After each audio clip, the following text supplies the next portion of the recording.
Good evening and welcome to the May 22nd, 2023 meeting of the Planning Board of the Town of Chatham. My name is Catherine Halpern. I'm Chair of the Planning Board of the Town of Chatham. This meeting is being conducted in a hybrid format, both in person and connected remotely. I'll give you a few points about that in a moment. Also, this meeting is being recorded and will be available shortly hereafter for scheduled and on-demand viewing on any smartphone or tablet device. I do need to ask if anyone else is recording the meeting. Please notify us. I'll give you a few seconds in case you're connected remotely. Don't see any hands raised. So pursuant to Governor Healy's March 29th, 2023 signing of the Acts of 2023, extending certain COVID-19 measures adopted during the state of emergency, suspending certain provisions of the open meeting law, GL 30A-20, until March 31, 2025, this meeting of the Chatham Planning Board is being conducted in person and via remote participation. Every effort will be made to ensure that the public can adequately access the proceedings as provided for in the order. A reminder that persons who would like to listen to this meeting while in progress may do so by calling the phone number 1-508-945-4410, and the conference ID is 245-931-031#. You may also join the meeting online using Microsoft Teams through the link that is in the agenda posted on the town website. While this is a live broadcast and simulcast on Channel 18, despite our best efforts, we may not be able to provide for real-time access. We will post a record of this meeting on the town's website as soon as possible. So let's start with a roll call of board members. Bob Wirtschafter. Bob Wirtschafter, present. Art Sprue.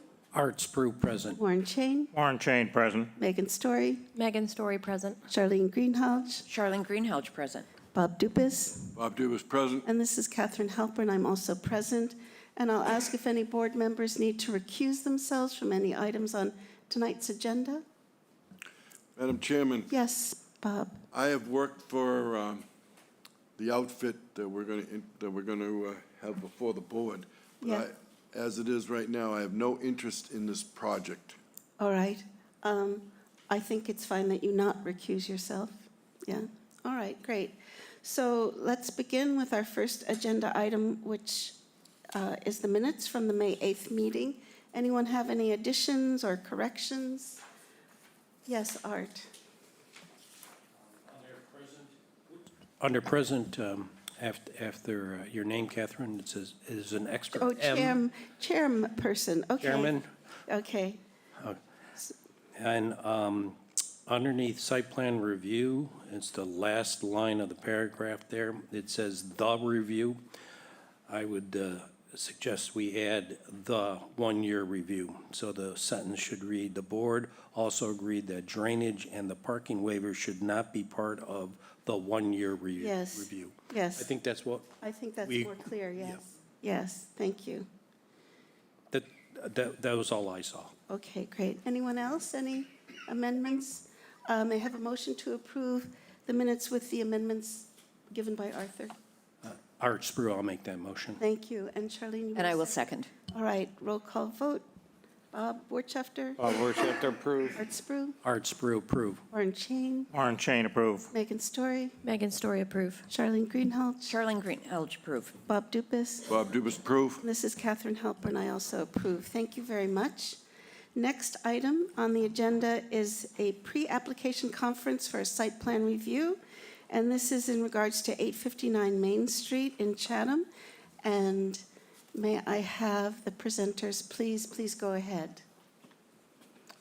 Good afternoon, Bill Riley on behalf you. of the applicant. We have Joe Fournier, who is the building designer and layout, and David Clark is our engineer. So I think the purpose is, we're going to repurpose the existing building, and so Joe will explain the changes to the building, then David will go through the site plan criteria. All right, thank Joe. you. Please go ahead. Thank you very much. If you could go to the first colored 3D view, please.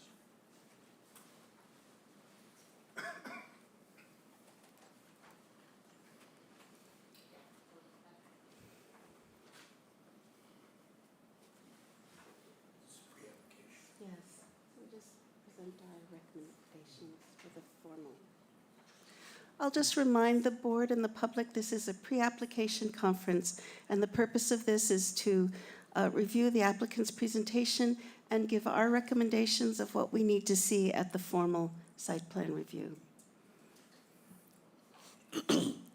Well, the slide's being pulled up. So this building is actually quite familiar, I'm sure, to everybody here on the board. Our intent is to completely revitalize the building as it is. We're not proposing any additions to the structure. We're creating a new facade. We're creating a whole new parking lot layout, whole new greenery, and I'll ask Mr. Clark to speak to that. The intent is to create both inside dining, which I know is not your purview, but the outside dining, we're creating this new patio space and a queue for our takeout. So the restaurant is intended to be a dine-in, a dine-out, and also a takeout facility. We're trying to offer a healthier alternative to some of the restaurants. It's also intended to serve as a grab-and-go for our beachgoers. It's as the name would suggest, it's a pre-prepared salad, the green part of it, and we're doing a protein add-on. So it's going to be a fun little space. It's an open dining room area. We have a back of house, and we're creating a new bar space here, which is going to be outfitted with some microbrews, some specialty wines, pardon me, and so it's going to be a fun space. So we thought to take advantage not only of the building and take the opportunity to resurface the entire building, creating parking around the periphery, and also on the edges here. As everyone's probably aware, the entirety of the site is basically blacktop. So we're trying to take advantage of some of that, recreating our parking, but then introduce our green space in here and making all the effort to try to soften that edge and give it that gateway appearance. So since we're on the site plan, I think Mr. Clark should probably talk through his points, and then we can get it. Can I ask one question? Yes, please go ahead, You Bob. mentioned sorry. You mentioned a bar or Yes. Was that outside? It's inside. There is a service window from the patio space to the side here, but it's inside. The bar Okay, is thank inside. you. Yeah, we're exhausted from the last outside bar we worked on, No, so no, we're no, I thinking all understand inside that. this I time. understand. In fairness, there was never an outside bar either, so All right, thought I'd throw that out. thank you very much. David Clark, Clark Engineering. So on the site plan, obviously, those of you who've been in town know the site very well. What we did was try to adapt the existing parking lot to the proposed use. So we have the parking calculation on there. And so what we were able to do starting on the west side is there's a extra room on that side as far as 2 aisles of parking spaces. We're still maintaining a 24-foot alley between the parking areas, which is more than what the bylaw requires. But what this allows us to do is pull that parking away from the westerly property line. You can see the outline of the existing parking gets very close to the property line at the northwest corner, or the north corner of the property. So we've reduced it there. Over on the east side, we can't double load that parking area, so there's just one bank of parking spaces up against the walkway into the building. We've left a driveway, so to speak, around the entire building to facilitate deliveries. Although it's not a requirement of the fire department to have vehicle access on all sides, certainly they'll be able to have equipment access three sides of the building and a smaller emergency vehicle possibly on the south side of the building. There were concerns when we were here, over a year ago? Yeah. Probably, for the owner of the property for pre-app about the access from Route 28. We plan on keeping the two entrances after discussion with staff and comments from other department heads. We are now looking at making the easterly entrance, the closest to the lights, exit only. We have reviewed the conceptual Mass DOT plan for this intersection, even though it's at 25%. We are still looking at that and trying to incorporate the design elements of that. The only drawback is our westerly entrance is right now about 30 feet at the property line in width. The state's plan shows something significantly narrower. Given that it's only a 25% design phase, and the issues that arose in West Chatham with narrow curb cuts, I expect that will significantly change when the state gets to the 75% stage. But at this point, we are considering making that easterly curb cut exit only. And at this time, we are still planning on keeping the shared access to the Quincy property next door, CVS and Chatham Market, and to help facilitate cross-traffic between the two properties. As far as drainage, because it's all under the pavement, we really don't know what's there. The only site plan for this property, previous site plan, was when Cumberland Farms moved into the facility back in, the 80s, late 70s? And I don't think site plan review was done by the planning board back then because the plan's a little sparse on details.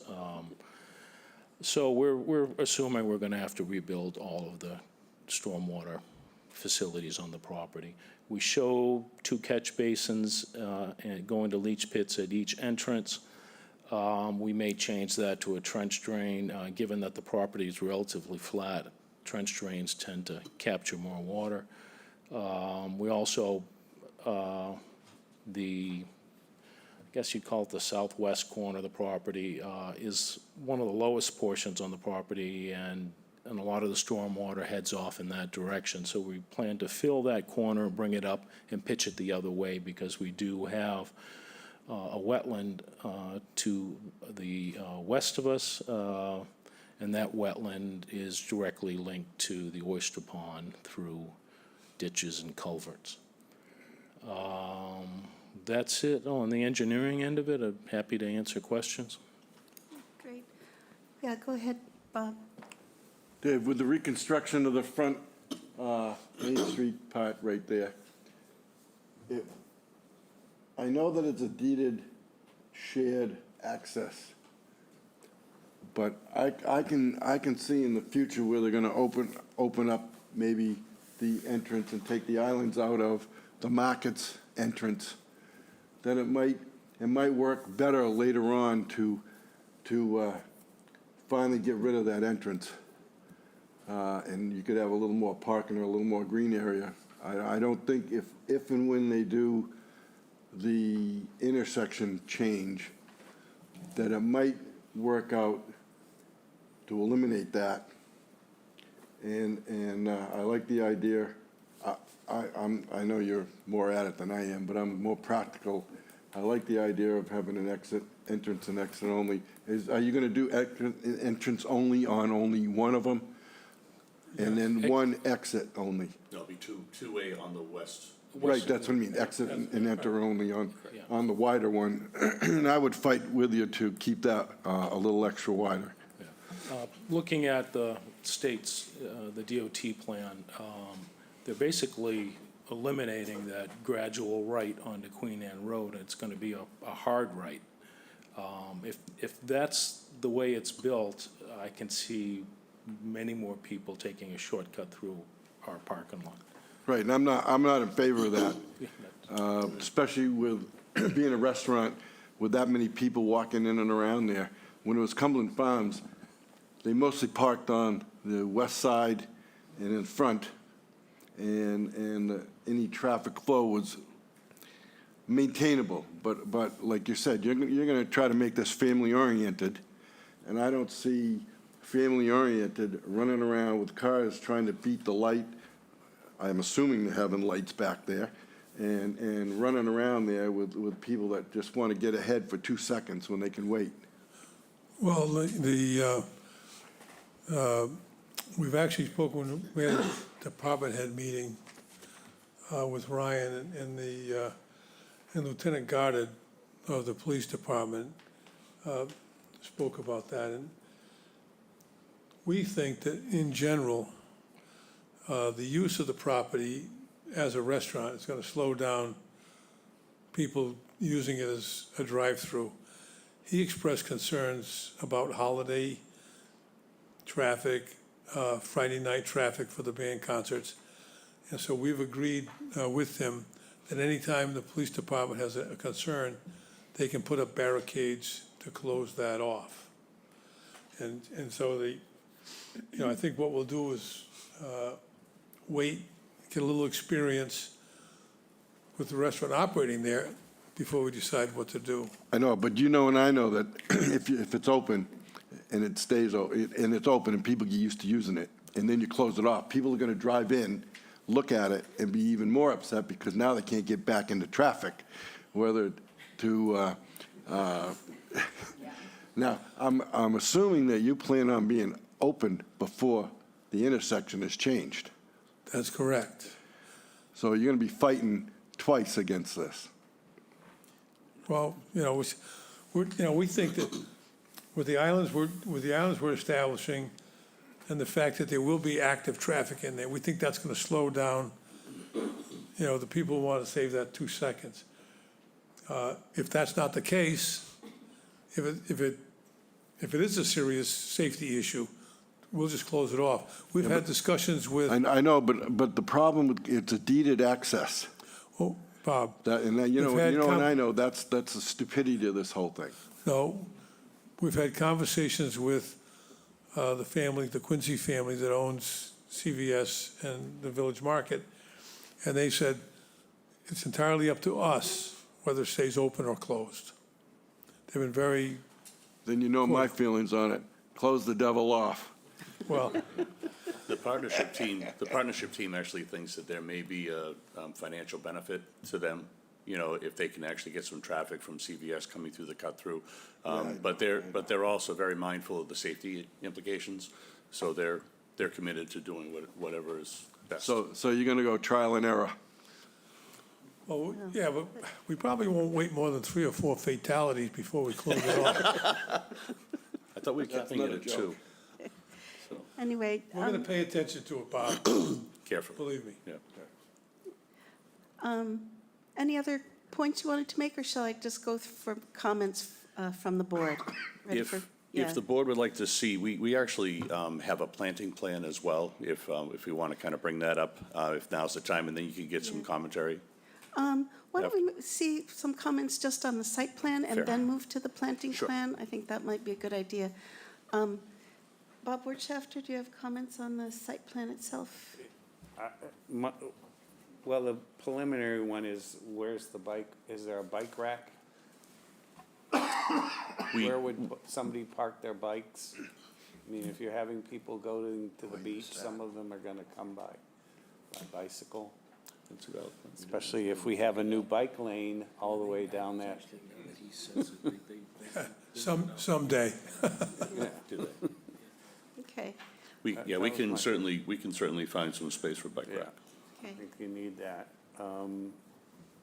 Those parking spaces that are sitting out on the east end, there's, what, 3 spaces out there? Is that what I'm saying? Wait, Those are actually existing. those are gonna stay, Yes. okay. Right, You're referring to these, right? yes, Yes. okay. And there is room for a truck to go around the back and There is. So one of the things we were looking at, and this actually tied to our conversation with the fire chief as well. So when we're thinking our deliveries, because we're modifying this presentation, per the town's discussion with the intersection, excuse me, we're proposing to bring our delivery vehicles after hours, before hours, through this area, and there's sufficient turnaround to come through the building this way. We actually widen this aisle to give a little bit more negotiating for the trucks, and then exiting them this way. However, in keeping in mind some of the larger delivery vehicles, we've talked to the neighboring owners to allowing those vehicles to actually come onto their parking space here. We're proposing 2 slide gates as part of the division from the property.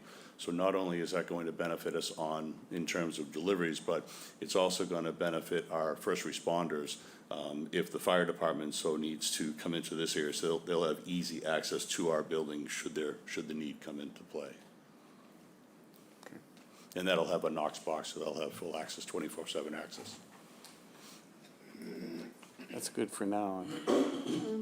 I'd actually just like to make some comments also before we go on. I mean, first of all, it's nice to see a really good plan to revitalize this property.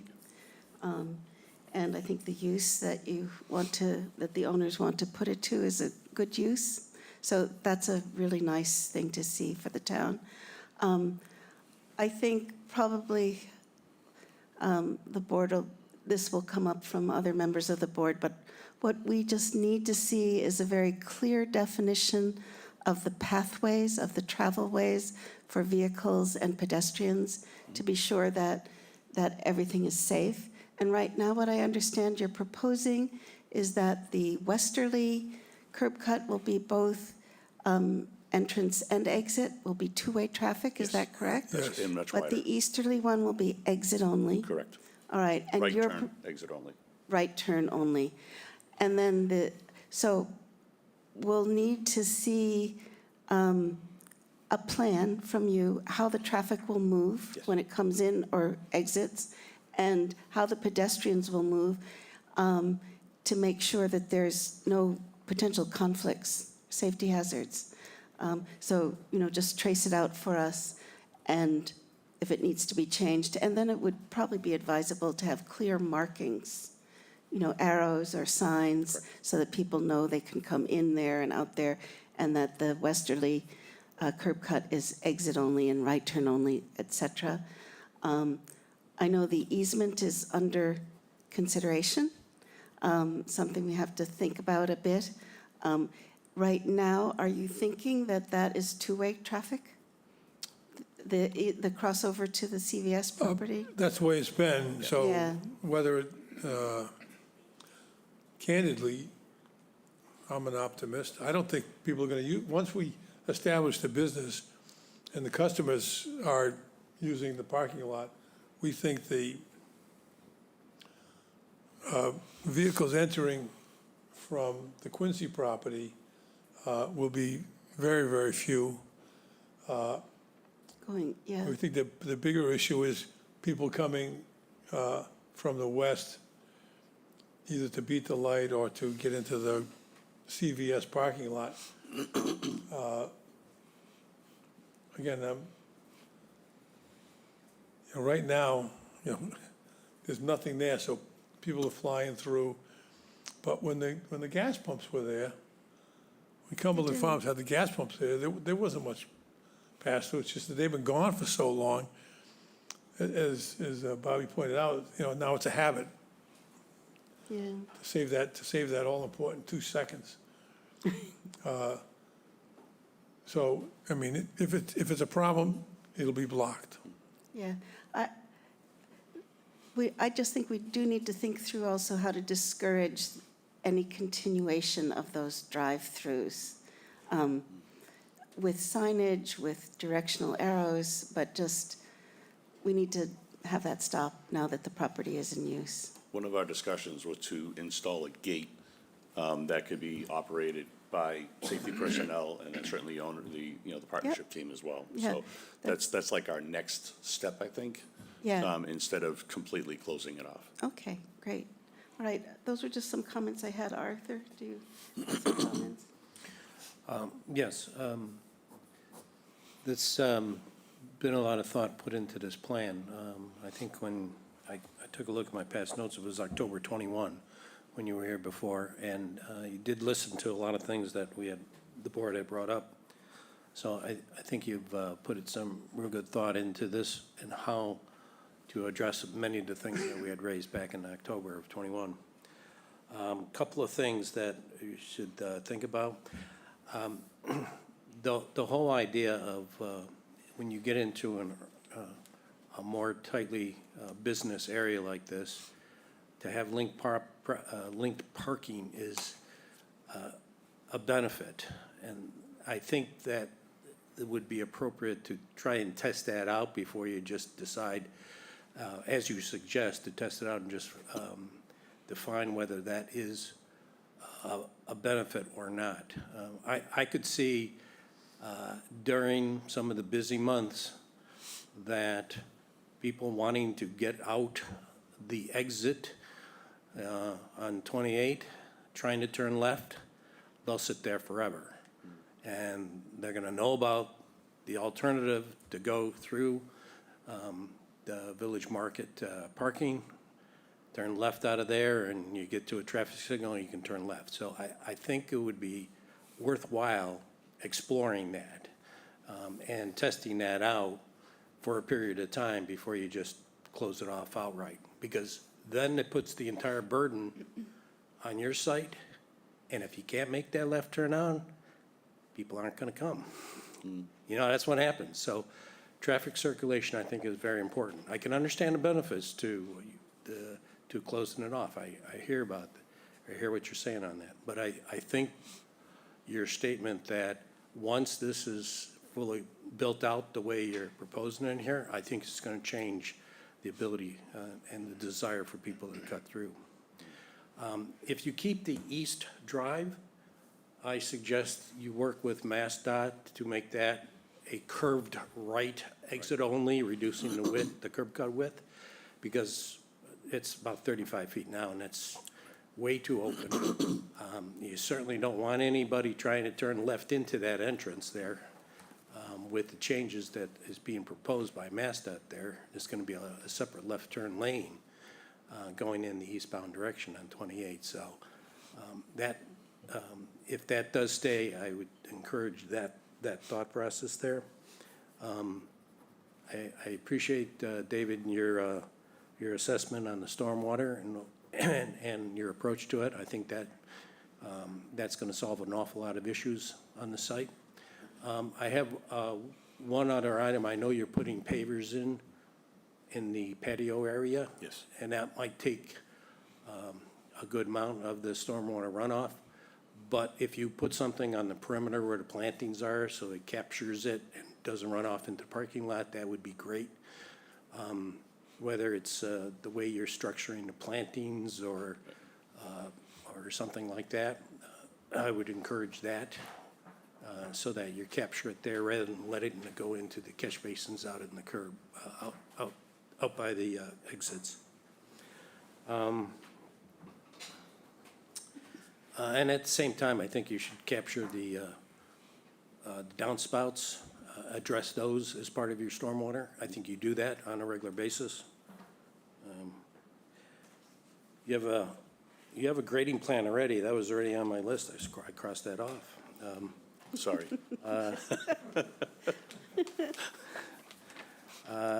Let's see. You have placements of lights for the parking. Those are good. I think once you get further into the details of the patio area, I think there might be some lighting that you might need there. Right. So explore the type of lighting that you need to do for the patrons there. I think I counted 56 seats out there, is that right? Is that all year round? Going to be all year round, or is that going to be weather permitting or something like that? I think it's more weather permitting. Weather The permitting. intent is to, certainly capture shoulder seasons. Yeah. But they want to utilize it as much as possible. Yeah, and then the inside is only 45, right? There was a couple of different numbers that were in each of the plans. Well, but we have it's only seated. 45 seats. Right, we have seated, we have lunch and counter, and we also have bar space, so we identified each of those separately. Yeah. The total is 101 101, occupants. okay, Right. all right, That's inside and outside. yeah. When you, actually, when you take a look at the west exit there for making a left turn, yeah, David, if you could take a look at sight distance there and make sure that there's no issues, or if there's some shrubs there on your corner that need to be trimmed back, that's something you can propose to do. I hadn't looked at that at all.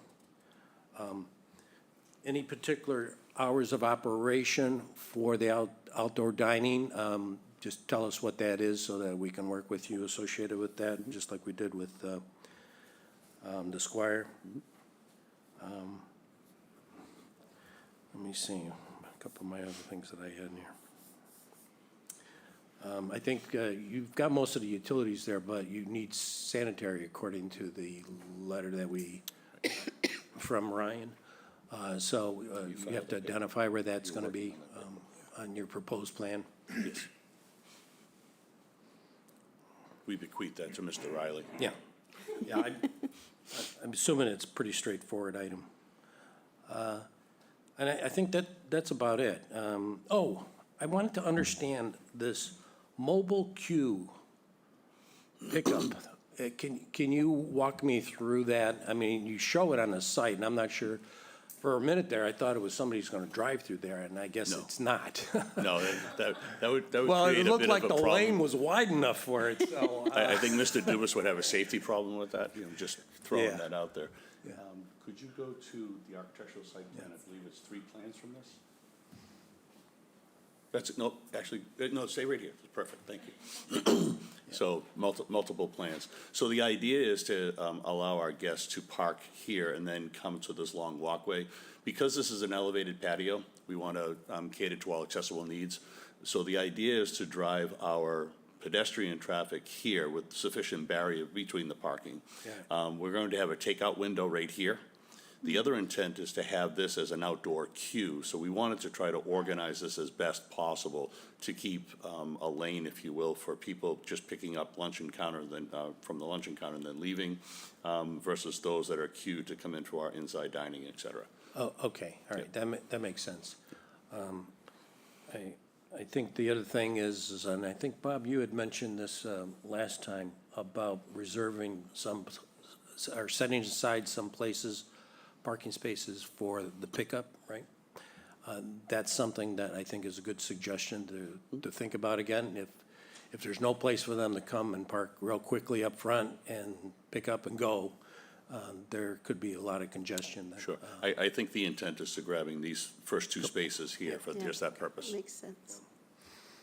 And then, the rest of the stuff, like I mentioned with the Squire, I'm interested in knowing all your details of what you have. You have usually good plans, but it's good to have those as part of the site plan of what you're building, so we know once it's done and we can verify that it's built according to the plan that was approved.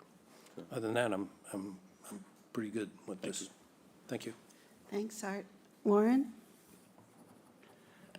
Thank you. I, like everybody else, really like what's being proposed here compared to what's been there for a long time. And lots going into preparing this based on comments earlier. We were just handed the 25% design schematic from Mass DOT. It does seem to me that they're widening the roads, or they're widening the road to create a turning lane, a bike lane, and so on. And without checking all the arithmetic here, it would seem to me that the landscape plan providing a beautiful landscaped barrier between the parking and the road. Yes, sir. May be history. And I'm not sure how that works out, if it ends up being just a road and a curb with a car on the other side of the curb. I don't have an answer, but it does seem to me that the only way to widen that access to the intersection is to take it out of your beautifully landscaped border. It's not clear to me either, but the widening of that roadway going into the intersection heading east may in fact take some of the space that is there for those 3 parking spaces. It's not clear to me from this. Those are one on way or our the property, other. though. The parking spaces are on our property. Yeah. I don't Okay. believe they'll be taking that. Then that's a non-issue. Just for clarity, everything that was talking about parking was run off of your 101 seats, which you've mentioned there. But you've got one of your schedules in here shows another 14 seats, because it's all inside, because it shows a different number. It shows 44 dining room seats and 15 bar seats. So I think that's probably an earlier version of something. But if it's 101, then it ought to be 101 everywhere, so just take a look at it. The idea of having spaces for pickup, I think, is terrific. That was going to be one of my comments, but that would, in theory, add parking spaces required, not merely allocate the parking spaces that would otherwise be required. So, depending on how it comes out, I mean, it seems to me we can take a look at it when it's proposed. As the plans show, every table in the restaurant on the inside and on the outside is shown as having 4 seats. That's how you get to the 101. And I'm just curious, are there not going to be any seats for a family of 5? Or no tables, or tables of 6, or something like that? And then the question would be, especially outdoors, that tends to happen. And if you end up having lots of tables of 6, then the question of how many parking spaces is enough comes up again. I think the intent is to nest the tables together. The dining space inside is very restrictive. If we take a look at accessibility traveling throughout the dining space, we want to make sure that we have sufficient room for that first. But these 2 and 4 tops are intended, they could be put together Okay. if we have larger parties. That's the intent, as opposed to pre-planning that, which, to your point, would offer. No, that's fine. I think in the 101 parking spaces, or the seats and the parking is adequate for them, with the possible exception of if you're going to dedicate several for pickup, then, you know, you're going to I think it's going to be a 2. couple short. but 1 or 2. I don't think it's going to be several. Not really an issue, I don't think.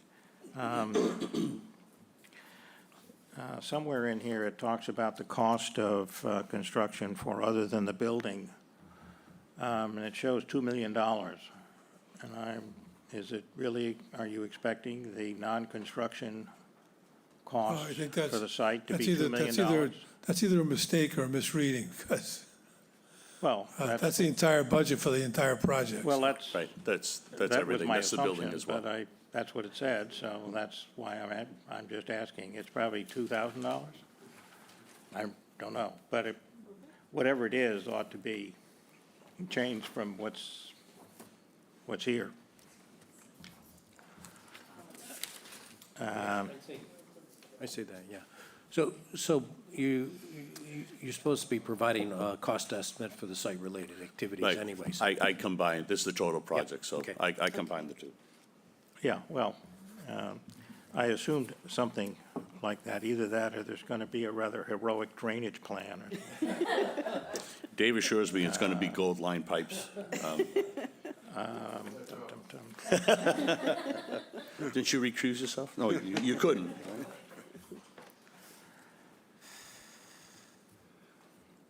Is it the intent that the inside versus outside seating would remain fixed? Or is it the kind of thing that you would be looking to, when a beautiful August afternoon, move tables outside, and, you know, therefore have fewer people sitting inside? Which raises the question then of, It's dynamic seating in the dining room. There's a luncheon counter on the periphery. Right.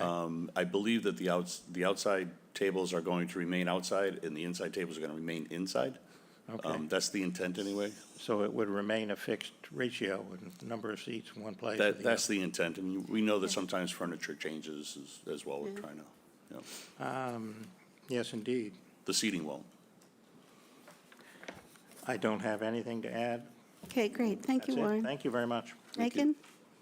Thank you, Madam Chairman. I think most of my questions actually have been addressed. My only comment, I think, would be, I tend to agree with Art on the pass-through, whatever we're calling that, the shared. The easement, sorry, thank you. Because I feel like what could happen if you have to take a left out of that westerly exit is it could back up and cause issues in your parking lot. But other than that, I think you've taken care of everything in the plans that I can see. If you want to widen our lot so we can add another 150 feet, that would be great. I mean, what's next to it is really not that attractive. You could just buy But it. I think the people that live behind there may have an issue with that. Just saying. Charlene? Many of my questions were addressed. What I'm still not entirely clear on, is this a seasonal or is this a year-round business? It's intended to be year-round. It is? Yeah. So when your outdoor seating is done, your indoor seating area, because of the limitations on your space, probably won't go up more than the 45 that are in there. That's correct. I would find it very difficult to do that. Yeah, there's just isn't the room. And Warren brought up, one of my questions was the landscape island, you know, along Route 28.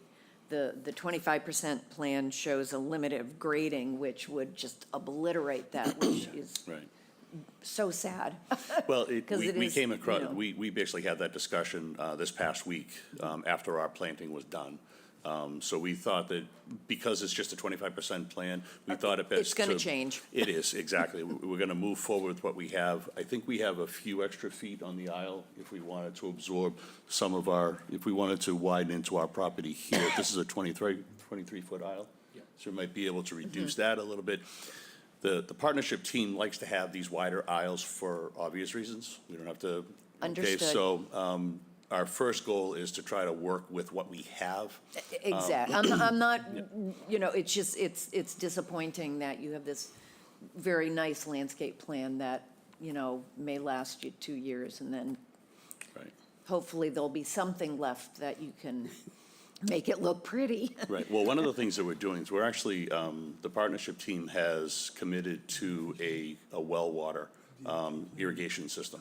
So I did see that. Whatever we hope to plant, we hope to stay alive. Yes. You know, as opposed to going plastic plants. It just Yes, yeah. doesn't Please fit. don't do that. No. I've seen that on other sites, and it's a Nothing little with my name awful. on it, no. And this is just the description of the project, quite flowery and everything, but to me, it's always better to just have simple. We're converting from an old retail to a 101-seat restaurant, because you don't say that in your description. And I actually had to hunt through the plans to figure out how many seats you were going to have. I thought So- Mr. Clark did a great job charting that out, so why? No, in the why plan read he it? did, but on your application itself, on your change of use, it's just, it's, you know, nicely written and flowery, but doesn't really tell us how many seats, which to me is the more important thing with figuring out parking and that kind of thing. Okay. Duly noted. And bike rack, yes, totally agree, and arrows, totally agree. Great. Bob, do you have more comments on the site plan before? Not too much more. I think it's a great idea. I think it's going to be Yeah. a big improvement to what's there now and what has been there for a long, long time. Yeah, good. So, You have now, when you have takeout in the winter, you have a takeout station inside? Yes, yes, I we do. hope. So the. I hope so we don't freeze. I like you're committing to come to the restaurant, that's great. Oh, I hope so. Yeah. I like to try them all. I can see you lining up there for a salad, Bob. You know, my doctor just told me today, as a matter of fact, that if I don't start eating salads, that I'm gonna be diabetic, so I'm gonna be looking for some pretty nice salads, believe me. Thank you. It's better than the statins, so Yeah. trust me. Did you have another comment, Art? Yeah, just one more item. Easement Area A, it didn't show anything on the landscape plan. Are you planning on landscaping that area too? No, that's an easement for the Quincy property, so they have adequate access to their rear parking lot. To get the rear, okay. So it's just asphalt. Okay, got it. Thank you. Yes, Bob, go ahead. Excuse me. Arthur, you weren't here when the market and CVS, they had to exchange a little bit of turf so that the trucks could get by, and which is very nice. I'm glad that it all worked out to stay there. Otherwise, they would have had to take the corner of the building off. And Charlene, another comment? Yeah, just more history. Actually, I think I was the interim town planner here when they proposed to put the gas pumps in at this site, Well, and it was appealed. It was a And- gas, no, it was the roof. It was a gas station. It was Benny Goodspeed's Yeah, it gas was- station. Oh, and it was converting to the Cumberland Right, Farms. it was and the that- canopy that was yeah. the problem. Yeah, so somewhere there is a site plan, I know, because I reviewed it, so God only knows where that ended up, but stuff happens. I think I the just pumps wanna- may clash with the greenery, so we're gonna, Yeah. we'll just abandon that altogether. I just wanted to throw out a suggestion before we move on to your landscape plan. What do you think, or have you considered making the westerly curb cut entrance only and the easterly exit only, and having a traffic plan that basically circulates around the building just in one direction? Really, we haven't, because that means people going out the easterly would be turning The left. left, right. But we want them, well, what if they only turned right? So you think you need to have We won't a get any left? business. Yeah, that'll get old Yeah. fast. Yeah, Yeah, okay, yeah. okay, all right, just wanted to suggest, because in terms of Catherine's the, kinder than most of us. Most of us would just sit there forever and wait. yeah, I mean, the left turn, it's going to be an issue. The exit out of the westerly curb cut and making a left turn is not the best thing either, Well, to be honest. that's true, but, Yeah, you know, It did we work have a for saying down Cumberland here Farms. in Chatham that we're really happy when the middle of September rolls around and we can start turning Making left left again. turns again, So, that's I true. mean, it's a Okay. problem. At least here, we have traffic lights that will stop the flow, hopefully. True. At least it'll be a True. short hesitation before they start coming out of Kroll Road, but hopefully that will enable people to turn left. okay. All right, so you wanted to, any more I comments? just, I was not here this long, but everything with that gas station and the tanks and all that stuff is not an issue anymore? It's It's all long gone. No, we Yeah. have we Okay. have 21 in, it's all set. Right. Madam Chairman, when that was Yes. Cumberland Farms and when it was the gas station, everybody took a left. They've maintained that left out of that Out of the westerly property. curb cut, yeah. forever. They'll get by. They'll get Okay, by. thank you. So you wanted to go over your landscaping plan with us? If we can, please, Yes, Madam Chair. please. Um, Yeah, Should be before this.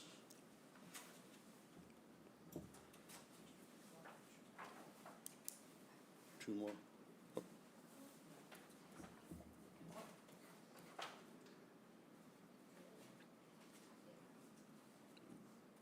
Is it in here, Ryan? No, it's early.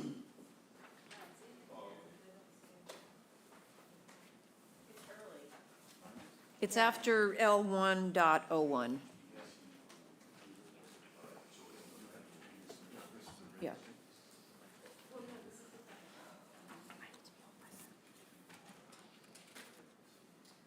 It may have been taken out of the electronic.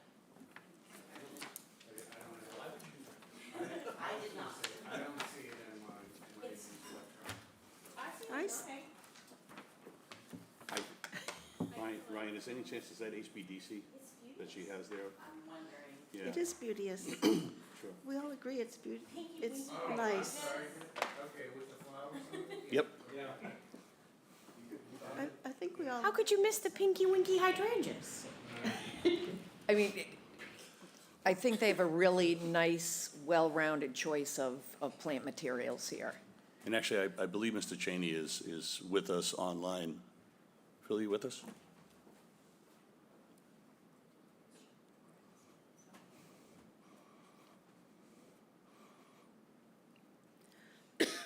Okay, he's supposed to be. You do? Perfect. Joe, we do need to talk about the file sizes here. Everybody We can likes do our that offline. presentation, so, you know. It all fit in the disc. There we go. Bingo. There we Thank go. you, Annie. Okay. Phil, you with us? He may not be with us, so I'll just quickly walk through. So as everybody's aware, this area here, this is more conservation sensitive, so we wanted to present our plantings that are more sensitive to those regions. Here again, this is the aforementioned lovely landscape berm. We're hoping to, maintain most of that, but to the point we can probably shave a little bit of this aisle off, and then hopefully there's a bit left on the town side and our side, and we can kind of make the most of that. These, so one of the things, I believe the comment was brought up about some of the overgrowth that's in here.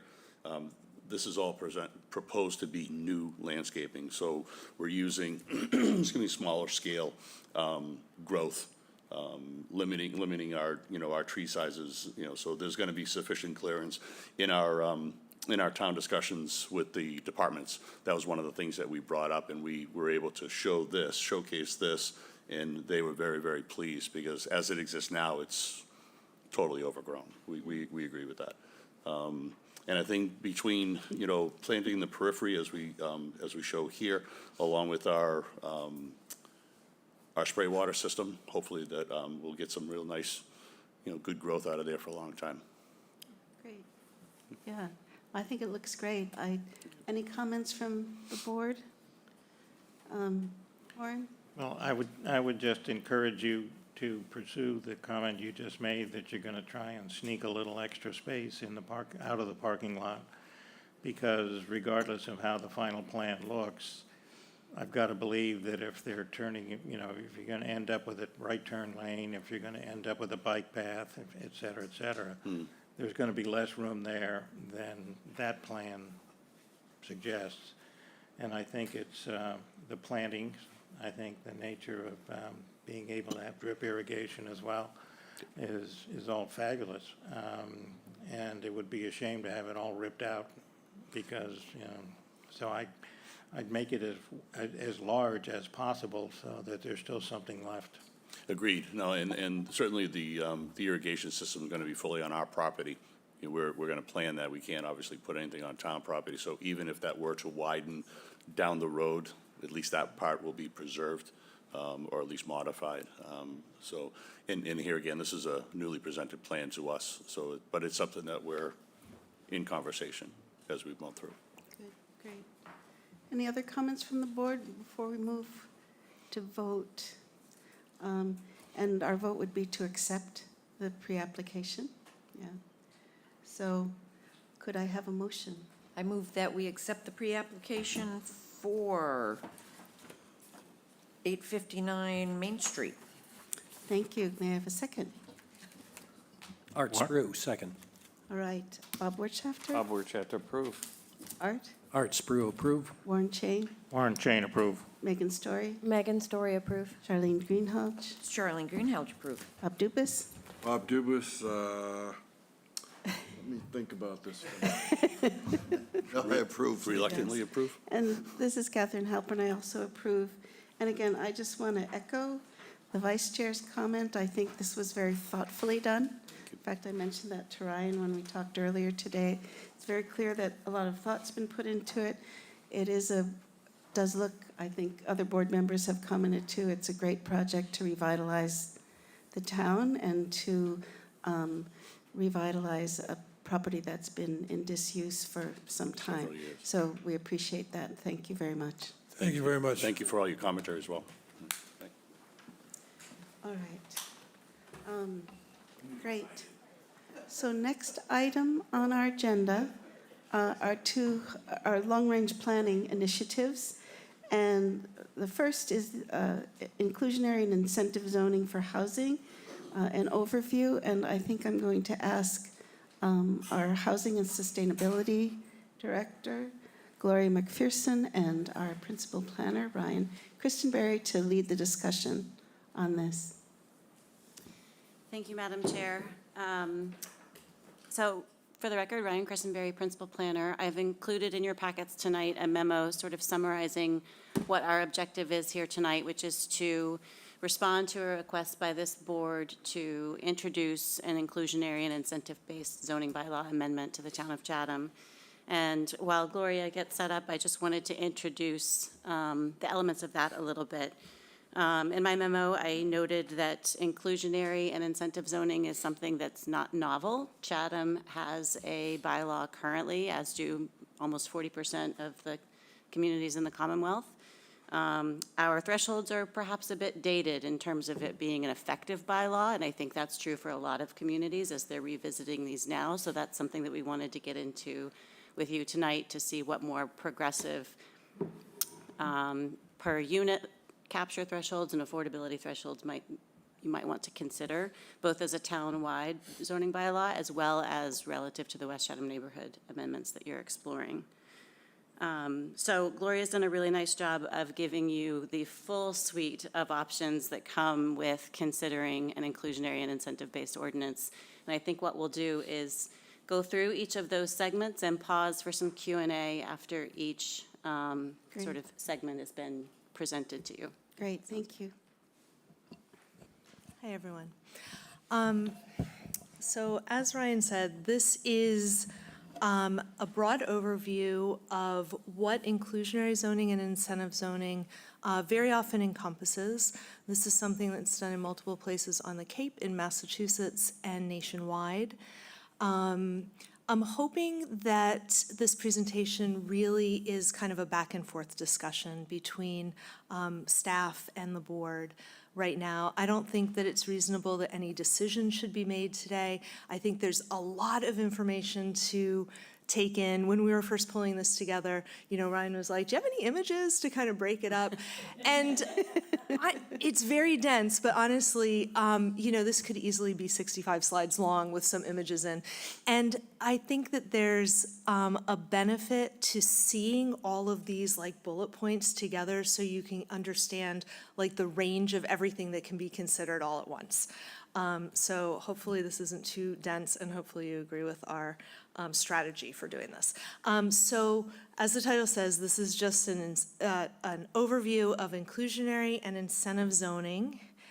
And actually, I'm going to go back to that. Before we even start with purpose, I just want you to understand that it really is like two separate things that we're going to get to. So inclusionary is like a baseline requirement of affordable housing, either units or payment in lieu or something. And incentives are something that you can offer to a developer to get even more than what the baseline is. So if you wanted to, you could just do a simple inclusionary zoning. I think that's what a lot of communities have done in the past. I think that there's more acceptance of incentive zoning to increase density and other things to get more units in now. But just bear in mind that they really are two separate things, although they're all working together. Okay, so the first thing I want to talk about is the purpose, because whatever this planning board decides that it wants to do, Ryan and I can do, just so you know. So you can ask for the world and we can give it to you. It doesn't mean that it's going to pass at town meeting, but it's worth thinking about like what you hope to gain from this. What is your purpose? What do you want to accomplish? And so right now, the Chatham zoning bylaw gives this kind of definition of intent. The intent of this section, which is affordable dwelling units, mandatory provision, that's the inclusionary part, not incentive. The intent of this section is to ensure that residential developments include some affordable housing. That's not even my bold and underline, that's like right in the bylaw, some affordable housing to meet the needs of Chatham's residents and workers. I think it's great. I think it's pretty basic. I think that there are a lot of other things that we can consider, such as support the goals of Chatham's Housing Production Plan and Local Comprehensive Plan, creating dwelling units eligible for the subsidized housing inventory. I think that's something that's really talked about. If that's your primary goal for this, then, for instance, we would focus specifically on units at 80% AMI and below. Maybe that's not your primary goal, maybe it's just one of your many goals. Address the need for attainable housing units. Protect long-term affordability through enforceable restrictions in perpetuity. If that's a primary goal, then what you want to do is make sure that that's reflected in the bylaw. And those are pretty standard goals and purposes for this. This slide starts talking about a few other things that you might want to look at. So creating a range of housing opportunities for households of all incomes, ages, and sizes. And I might want to add abilities to that too. Maybe that's a priority. Encourage the development of housing to support a stable and diverse year-round community, workforce, prevent the displacement of Chatham residents, mitigate the negative impact of residential development on availability and cost of housing. That's kind of like a really clear nexus between developments that happen and an affordability requirement. The next one really speaks to incentives. Provide a mechanism where you can get more affordable and attainable housing units in exchange for, bonuses to the developer. And then the last bullet point is, what about seasonal workforce housing? I have to say, if you asked me maybe like 4 or 5 years ago, should seasonal housing be a part of an inclusionary and incentive zoning bylaw, I would have said absolutely not. Our focus is on a stable year-round community, but we're in such a crisis now. There are things that are happening in Chatham and in other towns, especially in the Outer Cape, where in addition to the pressures of, this really strong second home market in raising the price of housing and limiting the availability of housing. Now we actually have businesses that are starting to buy up housing and hotels and everything. So while it's not the same kind of pressure as the other forces I mentioned, it's actually a growing pressure, and maybe we get a jump on that, and maybe that's something we consider. Then again, maybe not. I mean, maybe it's not your focus at this point. The beauty of any kind of zoning bylaw is that you can go back in years to come, 1 year, 2 years, 3 years, whatever, and if things aren't working the way you intended, or if you want to kind of beef it up a little bit to address other things, you can change it with a 2/3 vote, of course. So before we get into the next section, which is specifically talking about the inclusionary component of what we're talking about, do you have any comments or thoughts or suggestions about purpose? Like I said earlier, no decisions have to be made today, but if you have any questions about either of the last 2 slides and the kind of things that we want to make sure we address in this bylaw, I'm happy to entertain questions. Warren. Since you asked, with respect to the seasonal workforce housing, I think that's a subject that's very important for the town. But I always refer back to the reason I was interested in joining the planning board, and that was to come up with appropriate zoning to create the neighborhood centers, West Chatham Neighborhood Center being the first.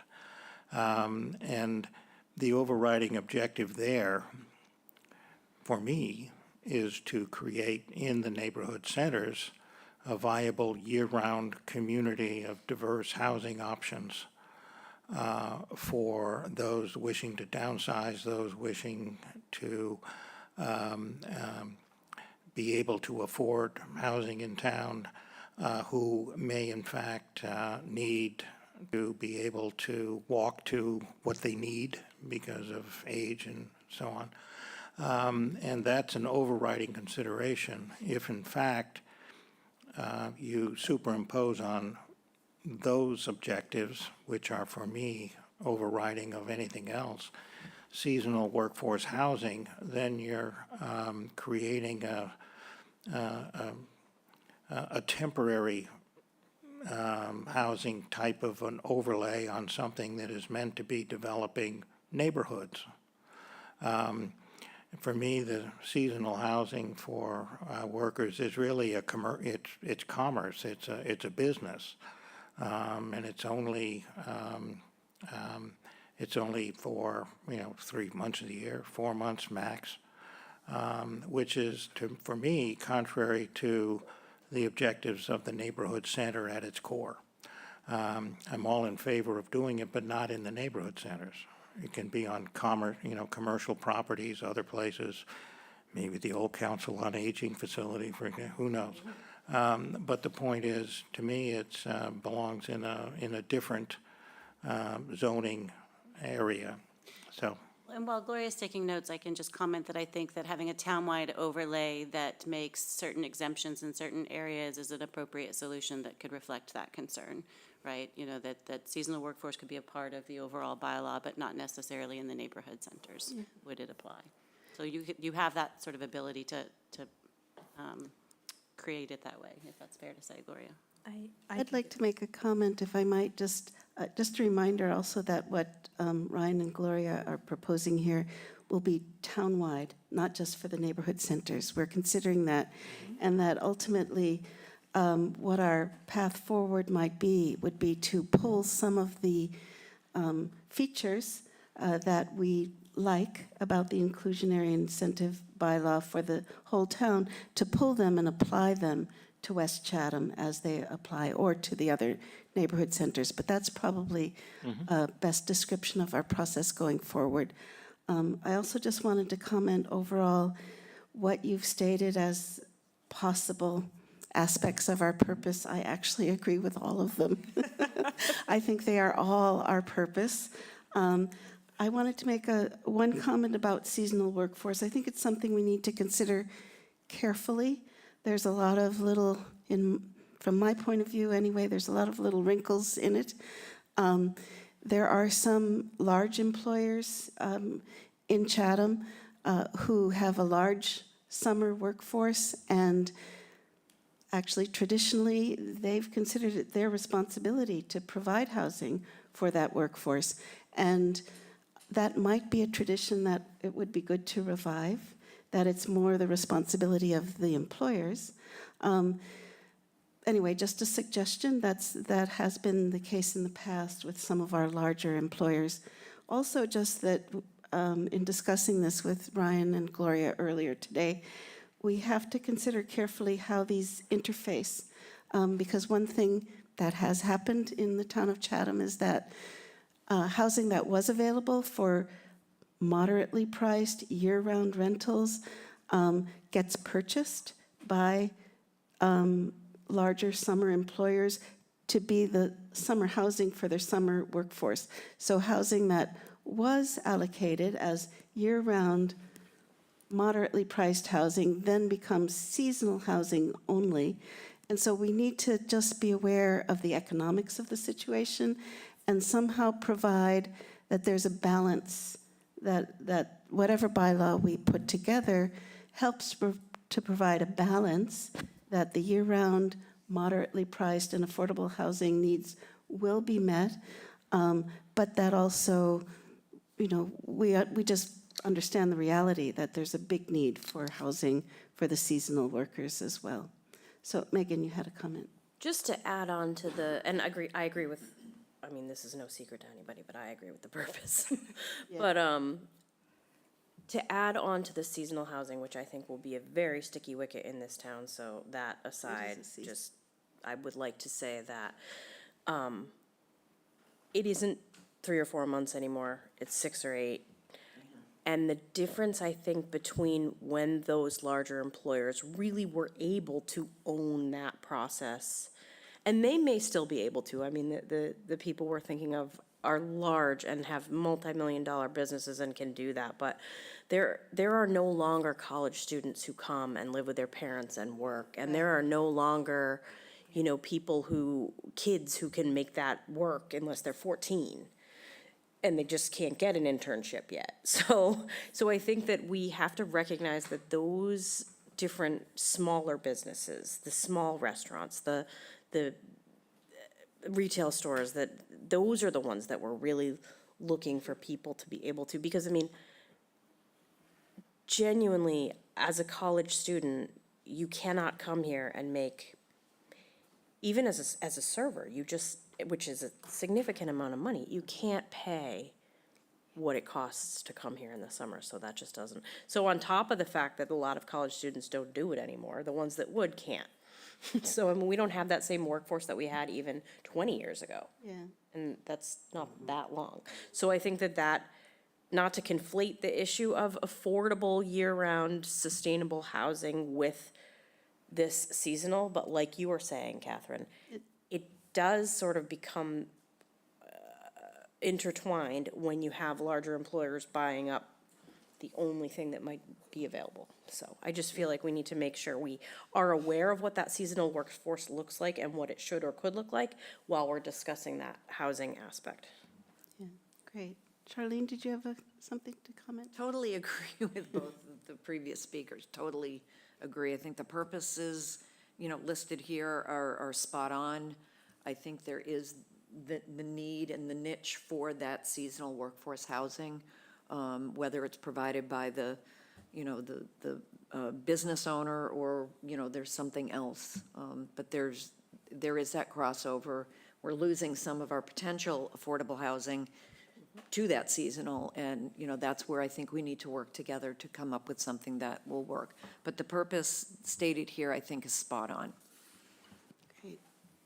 Bob?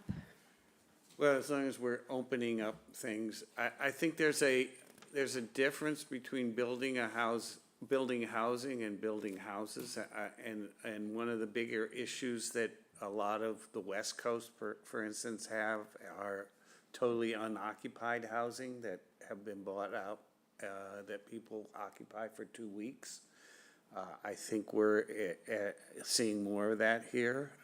So whatever we're going to be building and proposing here, it needs to be full-time owner occupied and not just owned.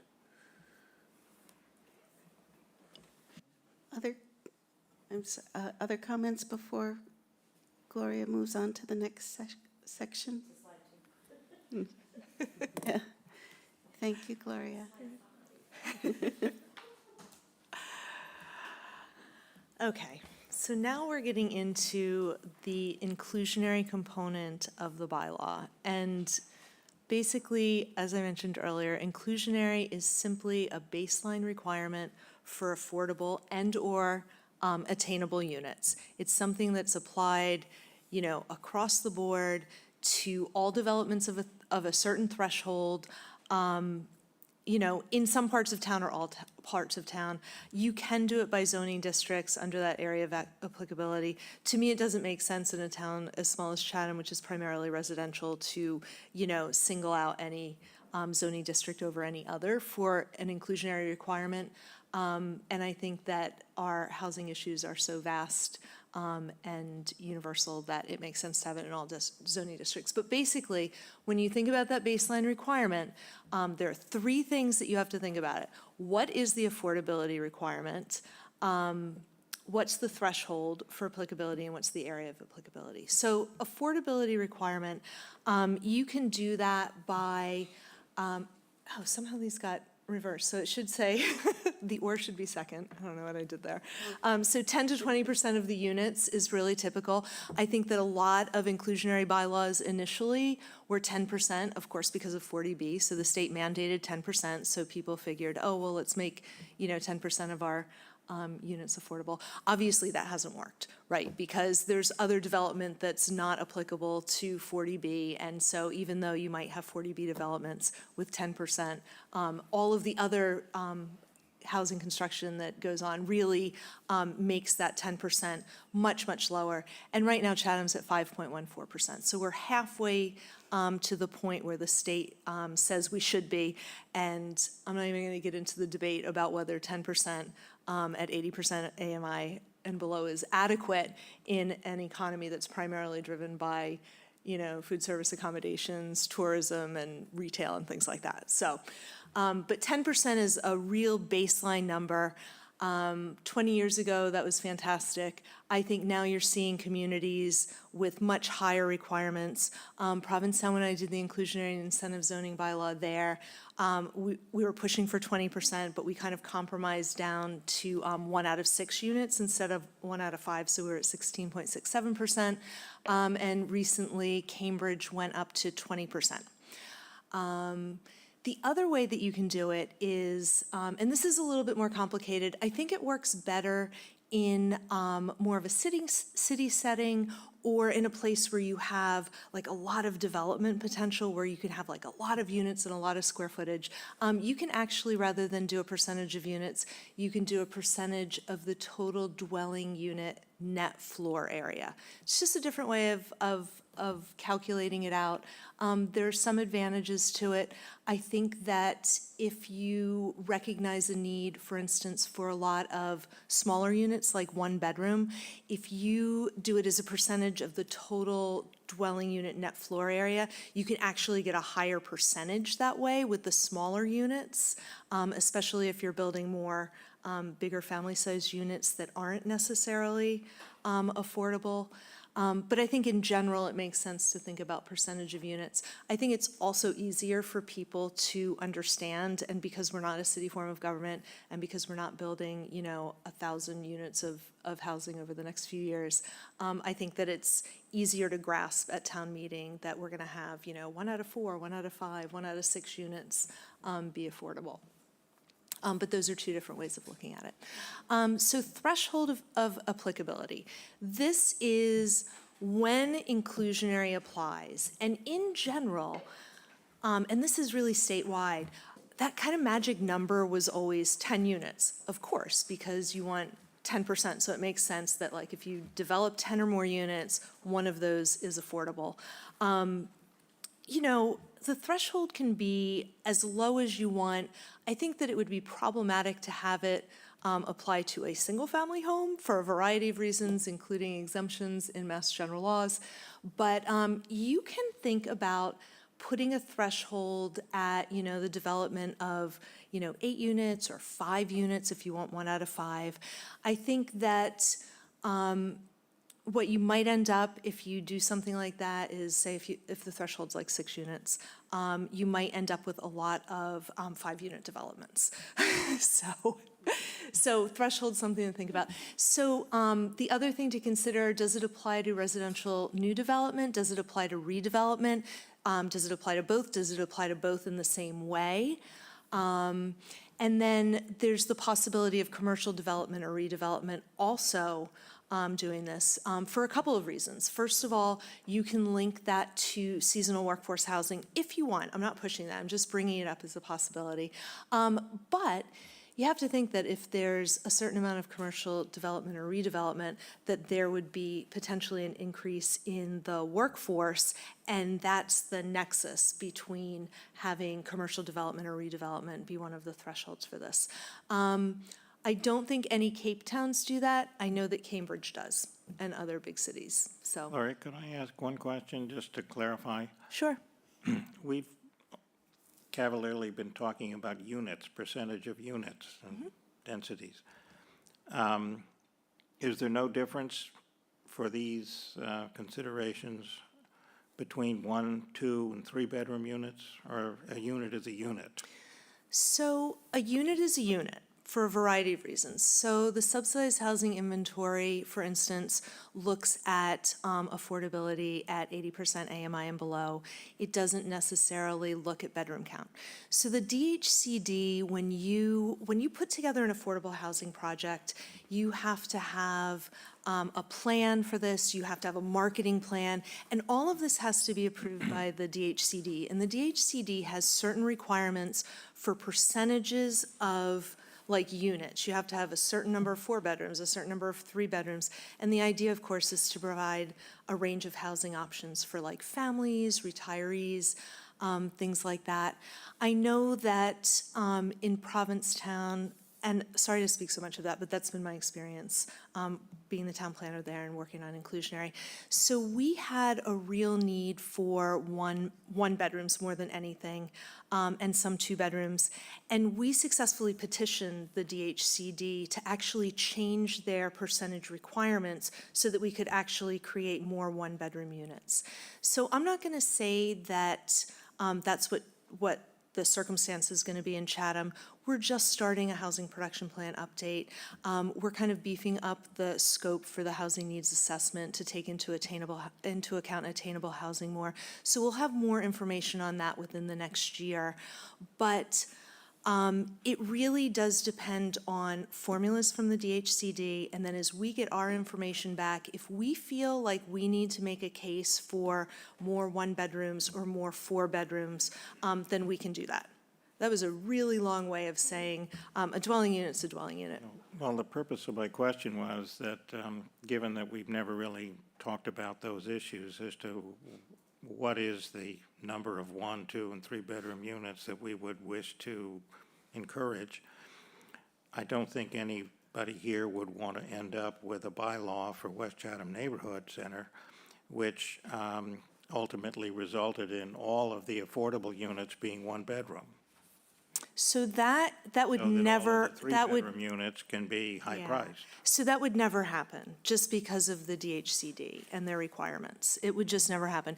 To even get a higher percentage of 1-bedrooms, you have to specifically ask for and justify that. And we don't even know if that's what we need. Okay, and the last bullet point on this slide was just, Art, go ahead, sorry. Yes, so I'm taking a look at this applicability, and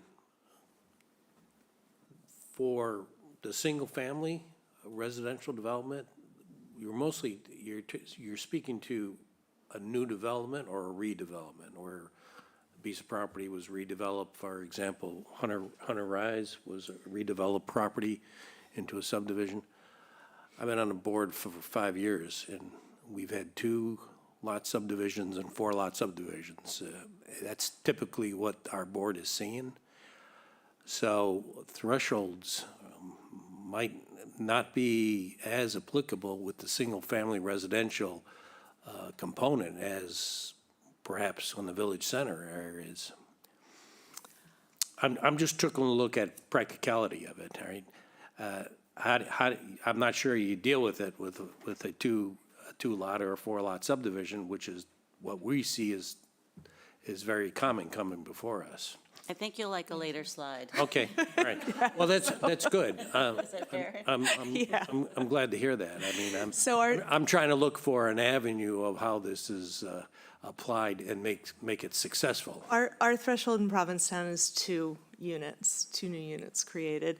We, for a very long time, for the first 2 years, only until like the very end did we change it. We actually had it apply to all residential development, including single-family homes. And the way we justified that was that we were going to have like a 5-year exemption. So because we were also concerned about year-round community. So if you built a single-family home and you lived in it for 5 years as your principal resident, then your payment in lieu for the development of 1 unit would be wiped clear. And then like at the end, town council started getting a little squirrely about that. It was just like, all right, well, bump it up to 2. But yeah, I think that when you talk about incorporating, and we'll get to this with incentives, when you start looking at payments in lieu as a way of kind of moderating those smaller developments, I think that you can actually have your threshold really low with some really kind of nuanced ways of calculating the payment in lieu depending on the scale of the development, like 2 and 3 units versus 4 and 5 versus 6 and more. I take it that the two or three properties that the town is working on now that they own and they're developing as affordable or attainable, that's a completely different program or. Right. Because we're pursuing that as a town. Correct. That's more likely an avenue, I think, that can accomplish what you're doing, because I'm not quite sure private developers are pursuing it to the same degree that we as a town would be doing. So they're definitely not, but with an inclusionary requirement, they will be. Great. Great. Please. And so the final bullet point, area of applicability, just something to consider, all or some zoning districts, and maybe we take a more nuanced approach with village centers as opposed to more outlying areas. Personally, I think not necessary, but it's definitely something, if the board decides you want us to look into, that we can look into. So just to go over a few ways that the inclusionary requirement can be met. Obviously, the construction of affordable units on-site within the project, the construction or purchase of affordable units off-site, a payment in lieu of construction, land donation, or any combination of the above. And those are pretty standard in a lot of inclusionary and incentive zoning bylaws nationwide. If there are other ways that you would be interested in pursuing for this requirement to be met, we can look into that too. Is there any commentary about this? Or maybe I'll go on to the next slide. I think it's our last inclusionary slide, and then we can do an overview. All right, some other things to consider. This was just like some random thoughts I put on a slide that kind of can shape how you look at the inclusionary thing. Ratio of affordable to attainable units. I think that we will tease out more of this information as we go through our housing needs assessment and housing production plan update in the next year. Ratio of family-sized dwelling units, I like that term, that's what Cambridge uses, to 1 and 2 bedroom units, another thing that's going to be teased out through the housing needs assessment. Ratio of rental units to home ownership units, something to consider.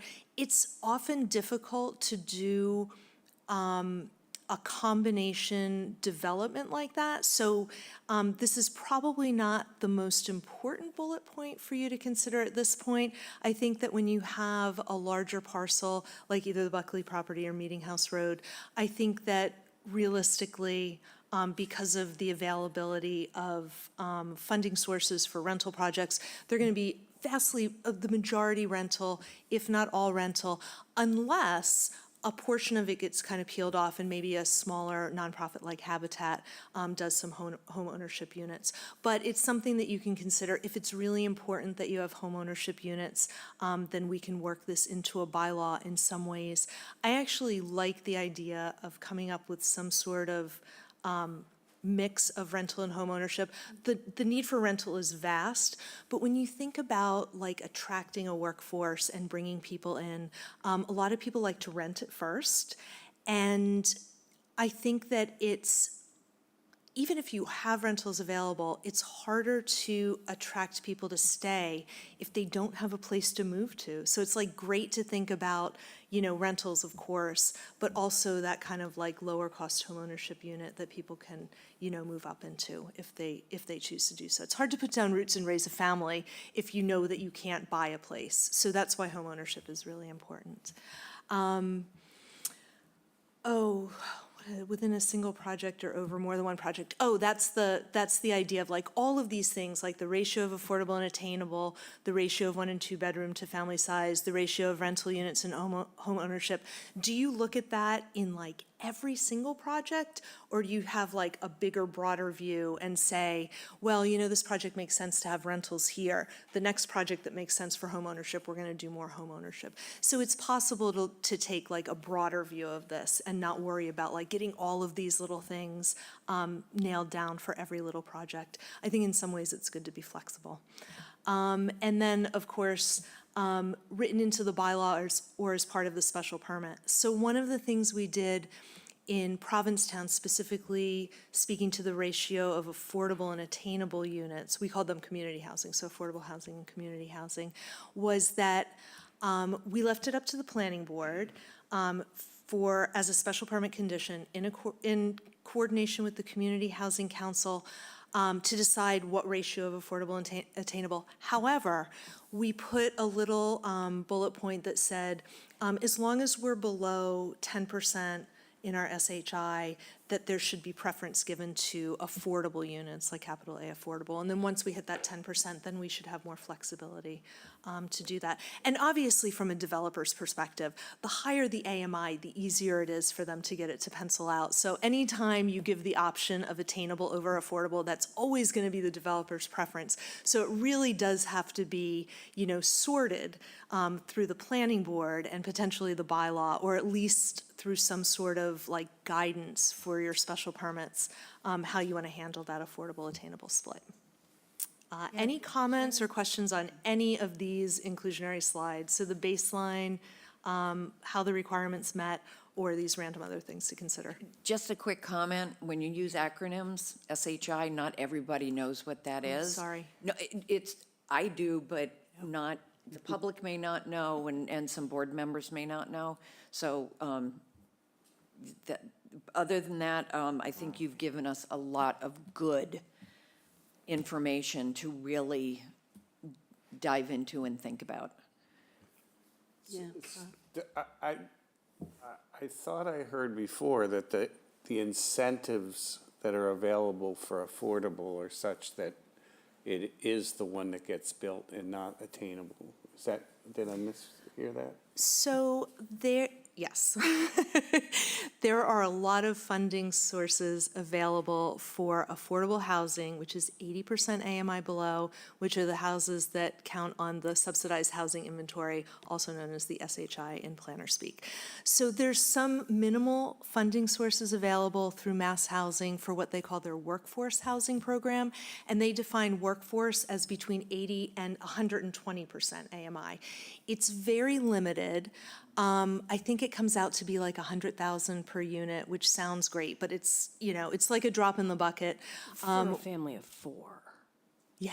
I think that was what I was gonna say in line with what you were saying. Like, I think maybe if we could start with where we are now with capital A, where we are now, if we have an idea with attainable, and what those levels are, because I think sometimes, I'm acutely aware, because I spend time in this world, but if you're not, 80,000 for a family of four is 80%, or 82, whatever it is. And 100,000 for a family of four for workforce, what is currently workforce housing. So $20 an hour is 40 grand if you work 40 hours. Yeah. I spend $150 a day on groceries. I'm just throwing that out there. So like, and I'm not even exaggerating. I wish I were. So, I mean, I think that we just need to be realistic when we're thinking, and it would be great to, if you have the exact numbers of what we have now. I think it might be on there. Yeah. Sorry, did I miss it? Just one other thing, also for affordable housing, the housing costs are only supposed to be 30% of your income. Right. So it gets even harder, electric, gas, the things you need to survive. Yeah, and for rentals, all those utilities and heating expenses are supposed to be included in that 30%. If it's a home ownership unit, it's just the mortgage and taxes, and I think that everything above and beyond is, yeah. But it makes it really hard to qualify even. Yeah. So there's a qualification, not that that's our problem, but just we should note that there is a qualification issue on Cape Cod especially. Because even though incomes are, for working families, I think if you are not working, that becomes a different, but for what we consider workforce housing, whatever. And HUD's new income and rents are due out in the coming weeks, so it'll be really interesting to see where we are compared to last year. Yeah, exactly. Yeah, and the numbers are, it's really tough when you put an AMI on it like that, because it's just like a thin band of people that fit. And it's true, like a family of four versus, sometimes when I think about like how these guidelines were set up, it's almost like it makes sense if it's a single earner household with children. As soon as you end up with two like below 80% AMI wage earners, then all of a sudden you're, you're above 80% AMI, but you still can't afford anything. And I think that that's just critical to the conversation when you're talking in front of the public. Because I think there is, oftentimes people are like, well, I don't make 80 grand. But you might not make 80 grand, but you live alone. Like, there has to be a Exactly. full conversation, I think, when we're trying to get these things. I don't know that getting them passed, but just getting them understood, even. Yeah. Because I think there's a hesitation, and then we run frequently into a hesitation of people who were buying quite some time ago, who the incomes seem much higher, but expenses are also much higher. Right. Well, the new income and rents that are soon to be released, along with the housing needs assessment and the housing production plan update, this board will really drive a lot of that conversation because you're the body that recommends approval of that document. So you will be engaged throughout that process. Lori, one other question about payment in lieu. My observation in town here, albeit not over a tremendously long period of time, has been that payments in lieu of are generally accepted because whatever it is, it's cheaper than actually building something. And I personally feel that in our neighborhood center, not, focusing only on the neighborhood center version, not the whole town, my focus is to try and actually see that affordable, attainable, whatever we come up with, actually gets built. Is it permitted to prohibit payments in lieu in the neighborhood centers? So, If not, I mean. if that's you different than the entire bylaw for the town? So you can put whatever mechanisms you want for people to be able to meet the inclusionary requirement. I think that payment in lieu is very valuable for small developments because if you're only building 3 units, it's hard to make one of them affordable. If you're building 10 units, yes, then those market rate units have a better chance of subsidizing it. So payment in lieu becomes really important in a place like Chatham where you don't see massive developments. You don't see, 50-lot subdivisions. You're seeing, 2, 3, 4 units being developed. Further on in the slide, when we start talking about incentives, one of the points I think I brought up, I hope I did, is that when a developer takes advantage of incentives, that's when, the requirement for the actual constructions of units needs to kick in, absolutely. So that if someone is getting a density bonus, if someone's getting a height bonus, if someone's getting setbacks reduced, frontage reduced, lot area reduced, all of those dimensional standards, lessened, that's the point where you can say, okay, we're going to give you all these incentives. We actually want a unit built. But if someone's building 2 units, how do you force them to make one of them affordable? It just doesn't work out when you look at a development pro forma. So that's where a payment in lieu becomes really important. And we'll get to this later, but there are different ways that you can calculate a payment in lieu. You can take a tiered approach and calculate it different ways depending on the size of the development. Yeah, and I also think that, I love the idea of additional money coming in, especially because thinking about our earlier conversation where there are all these state and federal tax credits and other grant programs available for affordable housing, but literally nothing available for attainable housing. It doesn't hurt for the town to set up its own income stream that we can potentially put toward attainable housing to help subsidize developers. Because otherwise you'll end up in a situation where a developer will be happier to build all affordable housing, like 80% and below, and no attainable, rather than a combination of the two, because there's nothing that's going to subsidize the attainable housing. So if we can figure out a way to potentially help subsidize that without constantly going to the taxpayers, I think that a payment in lieu could be a potentially good thing.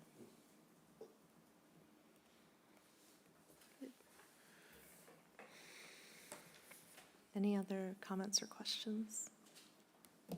Woo-hoo. All right, let's get on to incentive. All right, so inclusionary baseline requirement. No matter what you do, you're going to provide, a certain percentage of affordable in one of the 4 ways that we mentioned. So incentive zoning is kind of a companion to inclusionary zoning, and these are incentives or bonuses that the planning board will give through a special permit process, or at minimum, a site plan review process, to a developer in exchange for additional affordable and/or attainable units. So first bullet point seems obvious. The affordability requirement should be higher than the baseline inclusionary requirement. If you are giving something up, you should be getting something back. The applicability of incentives can vary by zoning districts. And then, here's the bullet point where I said, affordable attainable units should be built. No payment in lieu of getting an incentive. So if we're giving something to you, you're giving something to us, and that is an actual affordable unit. I don't know if there are any comments or questions about that. Okay. Actually, I do want to go back to one thing, although I think I hit on it later. So when I say the affordability requirement should be higher than the baseline inclusionary requirement, we are going to bump up against a natural limit, which is that 25% 40B. So you have to think about setting some sort of inclusionary requirement and then setting an incentive requirement that doesn't force a developer to choose to do an unfriendly 40B over working with us. So I would say that the affordability requirement for incentive zoning should probably be 25%, because if you start requiring 30% or 35%, any developer is going to say, well, I could just do a 40B and do 25% and do the rest market rate. So it's something that would not get us where we want to be. So anyway, I just want to point that out, that we're working within a very narrow band and only up to 25%. So even though I would love to see 50%, I think that it's impractical given the state regulations. Okay. So just kind of a little laundry list of bonuses and what they can include. Increased density, you guys have talked about that with West Chatham Neighborhood Center. You can put an increased density even higher in the village centers than other places, higher in certain village centers. Maybe it's the same throughout town, I don't know. That's something that we're probably gonna have to work on and workshop through over the next few months.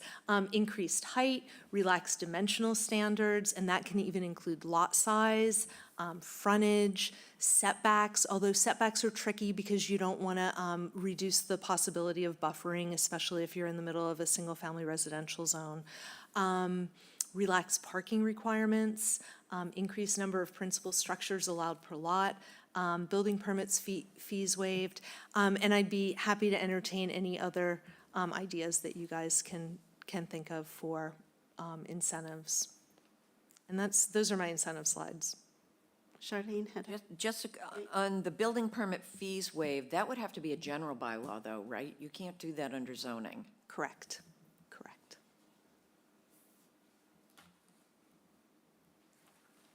Any other comments before we move on to the next section? Bob? I guess I'm trying to figure out in terms of impacts. I mean, how much is the building fee worth versus, getting an extra 10% of density or something? I mean, fine, building permits, but it seems like it's pretty insignificant. It probably is. Maybe one of the bullet points we can add is, the town contributing a certain amount if we have that payment in lieu income stream. Okay, I don't know if this belongs under incentive, and I think I have the answer from Charlene, but I'm just gonna ask the question. When, in this town, and especially I think given my viewpoint having been on the zoning board, we run into a lot of, I'm going to buy this house for a seemingly moderate amount, relatively speaking, which apparently right now is like $950, but hey, whatever. Tear it down and build something that will never be moderate, or at least not in my lifetime. Is there anything we can do about that? I think I know the answer, mean- but I'm just. I mean, so maybe the threshold is 1 unit or something. So when I worked in Northampton, which was my very first planning job, we used to have a little tagline. We'd say, it's all legal until you're sued and you lose. So, I mean, I don't know, maybe Chatham wants to be the test case, right? It's like, no, maybe we want to be the test case for this. I think Northampton makes a so- better test case. So single-family homes are tough. Yeah. I mean, I don't see,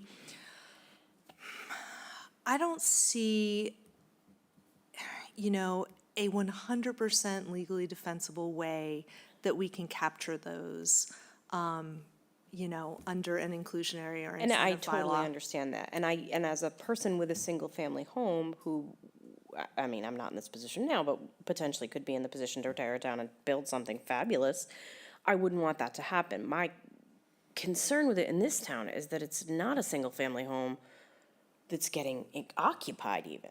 That's the challenge. Like, at least, you know, in many places, like Wellesley, yeah, they're tearing it down and they're building a gargantuan, you know, thing that'll never be moderate, but at least somebody's gonna live in it.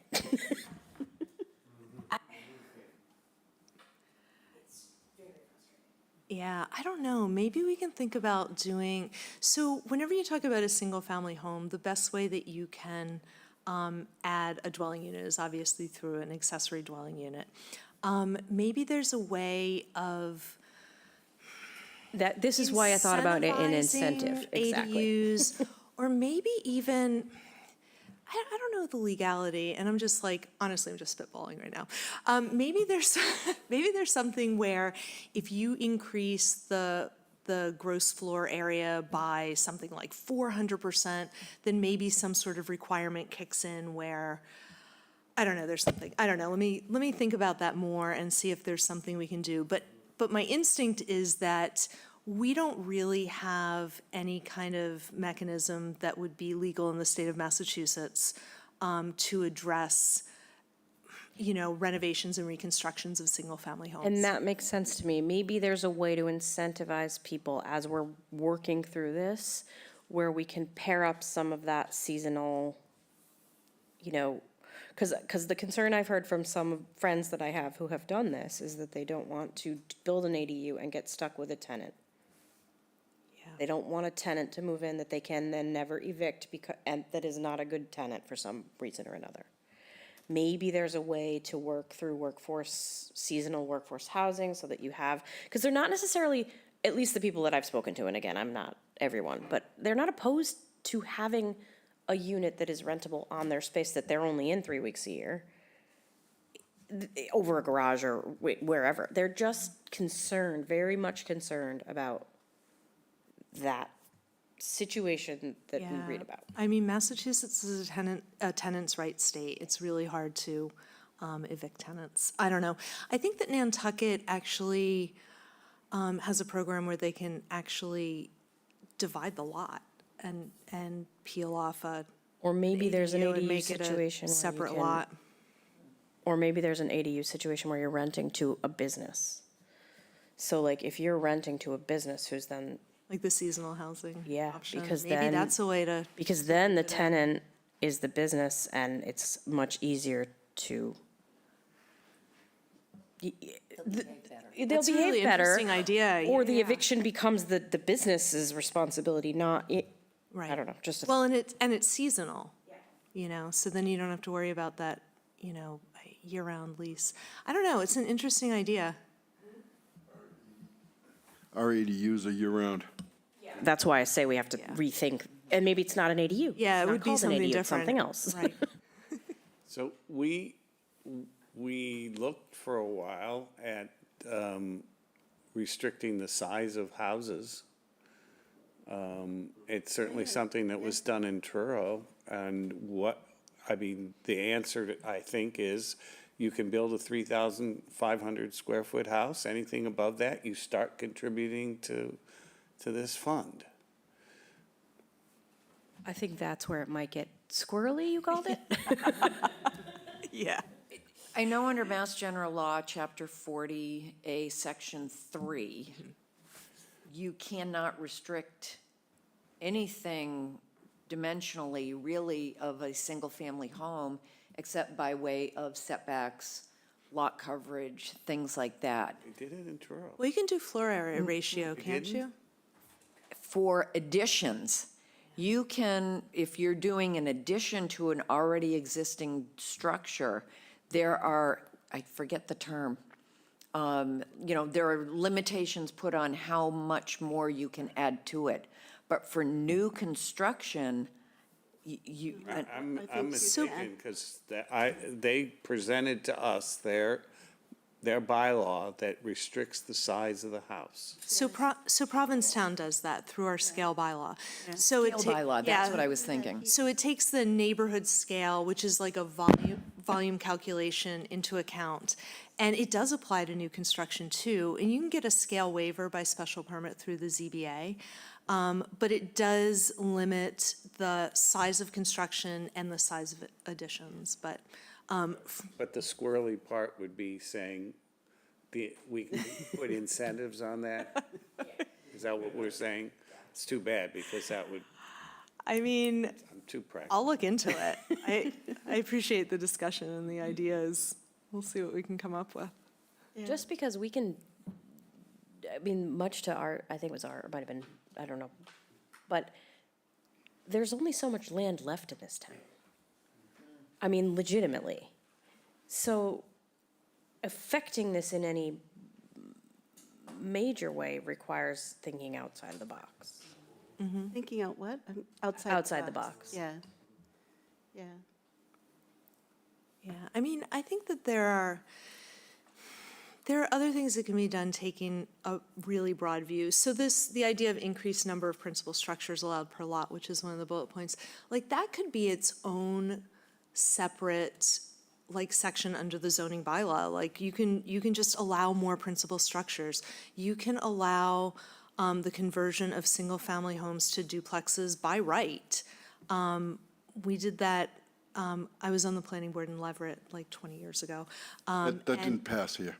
So, we passed it 20 years ago, and I'll tell you what, the town's still beautiful. It didn't the character didn't get destroyed by the fact that we allowed duplexes everywhere. And Eastham just passed that. So now you have 2 towns in the state of Massachusetts that allow duplexes everywhere by right. And from my own personal experience when we did that in Leverett, obviously it was a different market and a different time, but I know of 2 families who would buy a property together to build a duplex because that's aggregating resources in a way that's really efficient. And I think that, not that an $800,000 house is really affordable, but there are some houses like that. And in a way, it is kind of affordable if it's 2 families that go into it and divide it into a duplex.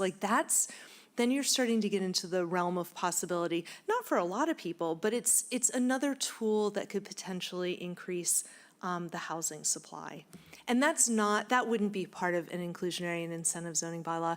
That's just something to consider, multiple buildings per lot, undersized lots. I know we had talked about that, early on when I first started, is one of those things to look into, and the idea of duplexes by right. One more, well, I think outside the box a lot. Why can we make the incentive in the tax so that if you build an affordable housing, we give you a lower tax rate? I think the town can do that. I mean, it wouldn't be through zoning, but I mean that. Wellfleet does that, and Truro had a bylaw that did that, whereby the percentage of the square footage percentage of the affordable unit was taxed at a slightly lower rate. Well, I'm suggesting we go further and say if you build a development with 3 houses in it and one of them is affordable, your tax rate will be much lower than if you build 3 full-size, regular houses.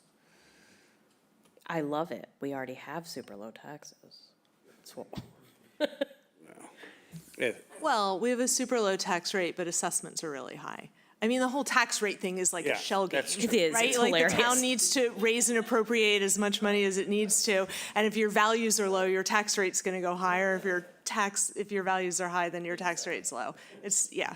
Okay, but, so, that is something to, Well, keep your valuation low. But the affordable unit is already going to have a less assessment to it. Right. Because it's affordable. So I was suggesting the entire property would get more of an advantage than just the affordable unit itself. That as an if we can't incentivize by those other ways, you could say, okay, it's gonna save you, $3,000 or $4,000 a year in taxes because But that only helps with assessed. rentals, because if you're gonna own them, if you're gonna sell 3 of them, you're just passing off that tax Right. savings to the next. That would work great with ADUs. Yes. That might help incentivize someone who really doesn't want to have tenants and be a landlord. No, I think it's a good suggestion. Any other comments before we move on to the last section? Okay. I appreciate all the feedback, by the way. So we listed some options that you might want to consider if you want this bylaw to be like on the stronger side, like pushing for more units, more in lieu payments and everything. So this is, what did I say, affordability? Oh, that should say 25% baseline affordability. Oh, no, this is inclusionary. Okay, so for inclusionary affordability requirement, go for the 20%. 1 out of 5 units, affordable. I think that it may or may not have an impact on development. I doubt it on the Cape because the market's so strong. I know anecdotally that when Cambridge went up to 20%, it did have an impact on the number of building permits and everything, but it also coincided with the pandemic. So it's hard to tease out all that information right now. So I would say, go for a 20% baseline affordability requirement. I think in some ways it makes sense also. We're at 5.14% affordable, so that's half of the, kind of state's threshold of 10%, and 20% is twice that. So we're, half behind. I think we need to double the pace to catch up. So I think that you could make a compelling argument for having a 20% baseline affordability requirement. Threshold, make it applicable to development of 2 or more units. As we've discussed, it's really difficult to talk about 1 unit, especially if it's a single-family home. So let's look at 2 or more units.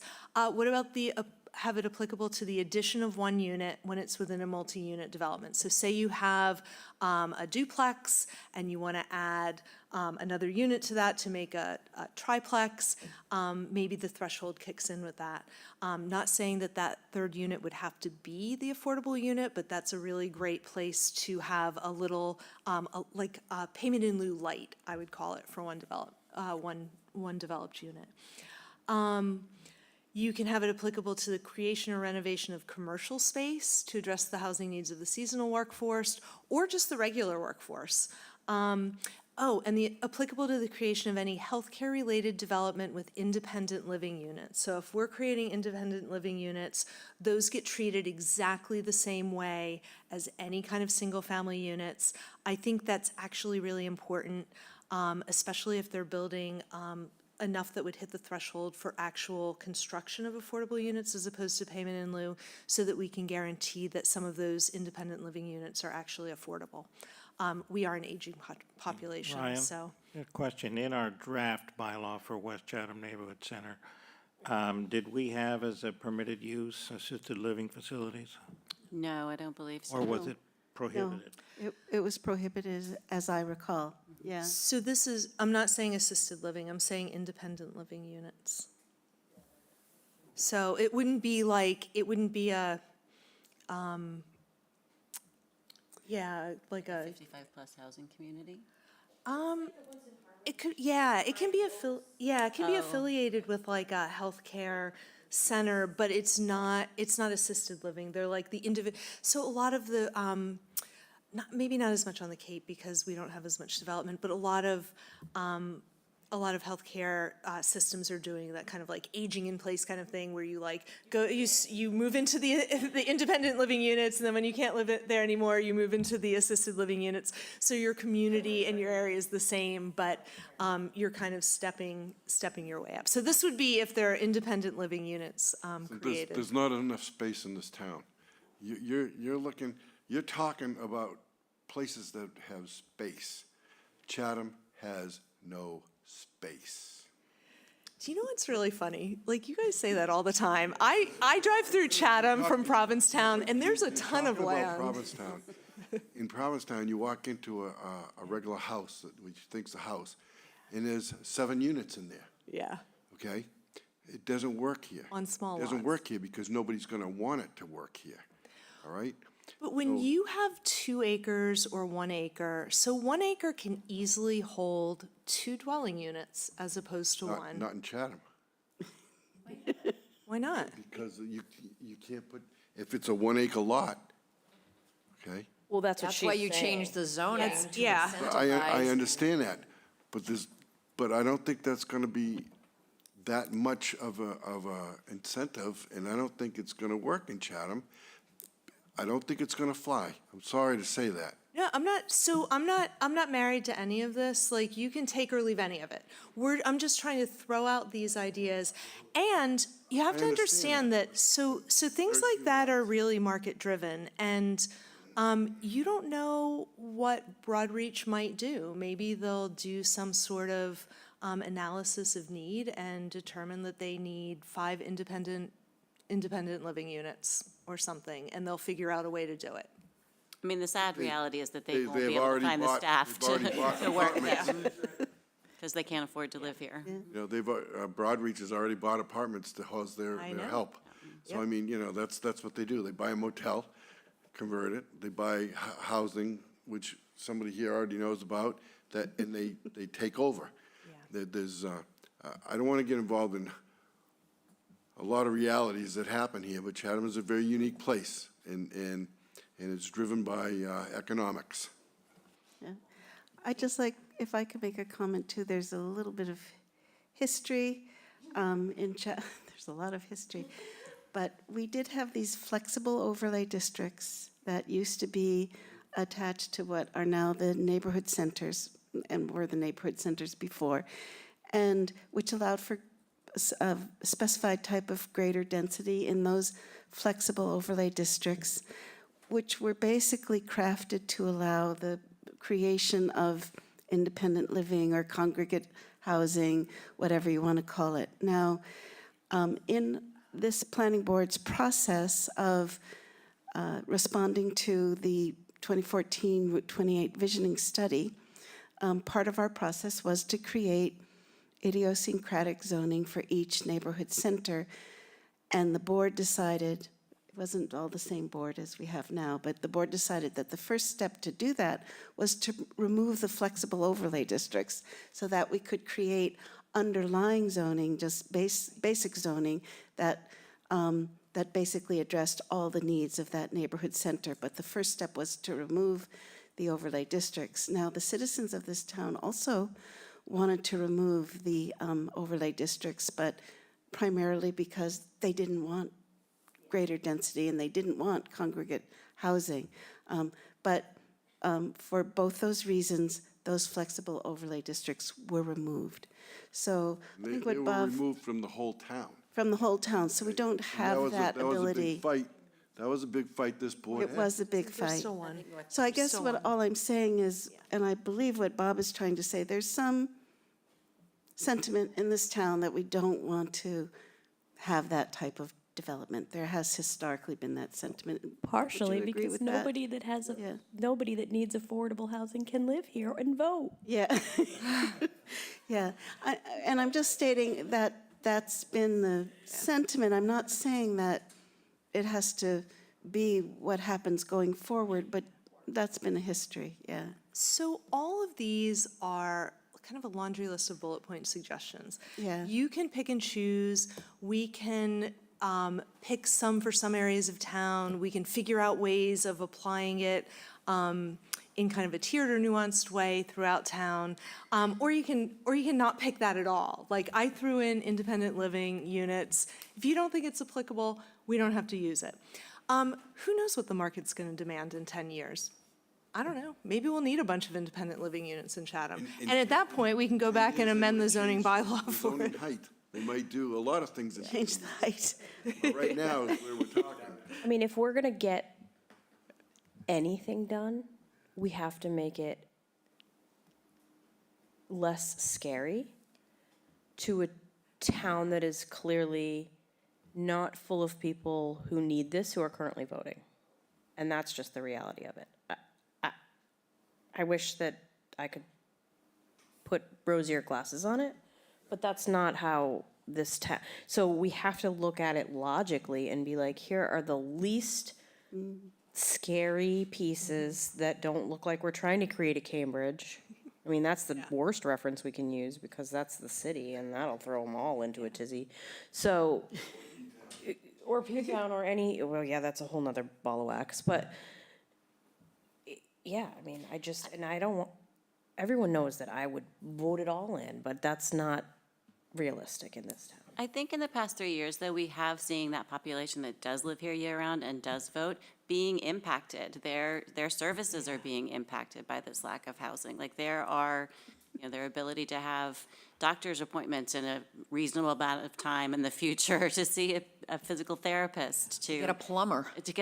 to have an enjoyable night out for dinner. I mean, And so if we can come up with a strategy that looks at this and picks a few of the things, because if we go at anything with these many bullet points, it's too frightening, and talks about that, talk about what amount of money it really is and who, not personally, but who statistically, professionally is at those income levels. We can't just go out there and say teachers, cops, and firemen anymore, because that's just not gonna work.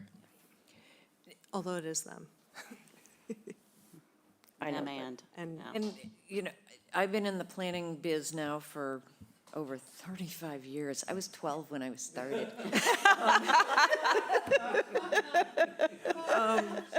But we have been trying for so many years to get it that the term affordability is not a bad word, and that multifamily is not a bad word. You can have beautiful buildings that are multifamily that look like the single-family home down the street because of the size of it. And, I mean, there's so many creative ways to create what it is we're looking for. When I interviewed to be on the planning board, that was one of the questions, what do you think? And I brought up the Old Village and saying, talk about a dense neighborhood with large homes. They're all single-family homes. Oh, What's a lot- wrong? A lot of them, I don't mean to interrupt, but a lot of the village homes were duplexes. And they were. changed them. Yeah, you're right, they went the other way. Thank you, you're right. But I mean, talk about density and talk about size. When you talk about density, you're talking number of bedrooms or you're talking the size of the building. Down there, it's a combination of all of those. And what's wrong with having a building? I work in buildings- marketing, you wanna call it authentic, not density. Well, yes, authentic. There you go. But I mean, there's so many different ways to be creative, to have a very authentic New England, Chatham, Cape Cod neighborhood that looks like it's single-family dwellings, when in reality, it could be 20 units. Whether they're 1, 2, or 3 bedrooms, there's so many different ways to creatively do that. Yeah. I think it's also worth remembering that we are in favor of form-based zoning as being essentially a seismic change in the whole concept of the town's general bylaw. And I do think there's a lot of opportunity to make whatever the specifics of the zoning are for West Chatham neighborhood in particular, more palatable to the electorate, is by showing what a development is going to be encouraged to look like. Under Or what the possibilities are. what the possibilities are. Doesn't have to be a In big accordance box. with the provisions of form-based zoning, which are not new to Chatham. You know, we've borrowed and have had the consultants homogenize all of the information available in other towns, filtering in and seasoning it with the preferences of those who've responded to surveys in town. And what our draft bylaw is the result of, this is what the town has said we sort of like a neighborhood center zoning structure to look like if it's new. And it's hard to look at any of those, be it single, which we've so far excluded, although there are many in the neighborhood center already that are single-family, and they'll stay that way for 50 years probably. But whether it's a duplex, or whether it is a triplex, or whatever, or it's an apartment above the store, voters are going to be more interested in what it looks like. Because if it looks nice, they're not even going to know whether it's a duplex or a triplex or whatever. They'll just drive on by and be pleased that it looks nice.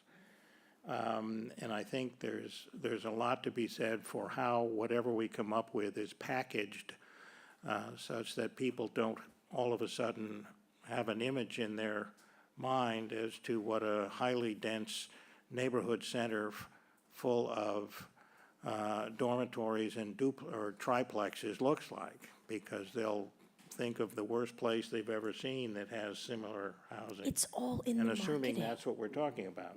Yeah. I think as planners, we're understanding the value of visual preference. We're seeing that in a lot of planning initiatives. So we will be mindful of that throughout this Yeah. process with public outreach and engagement. I just want to mention it is 7:15, and there's quite a few points that Gloria still needs to get through.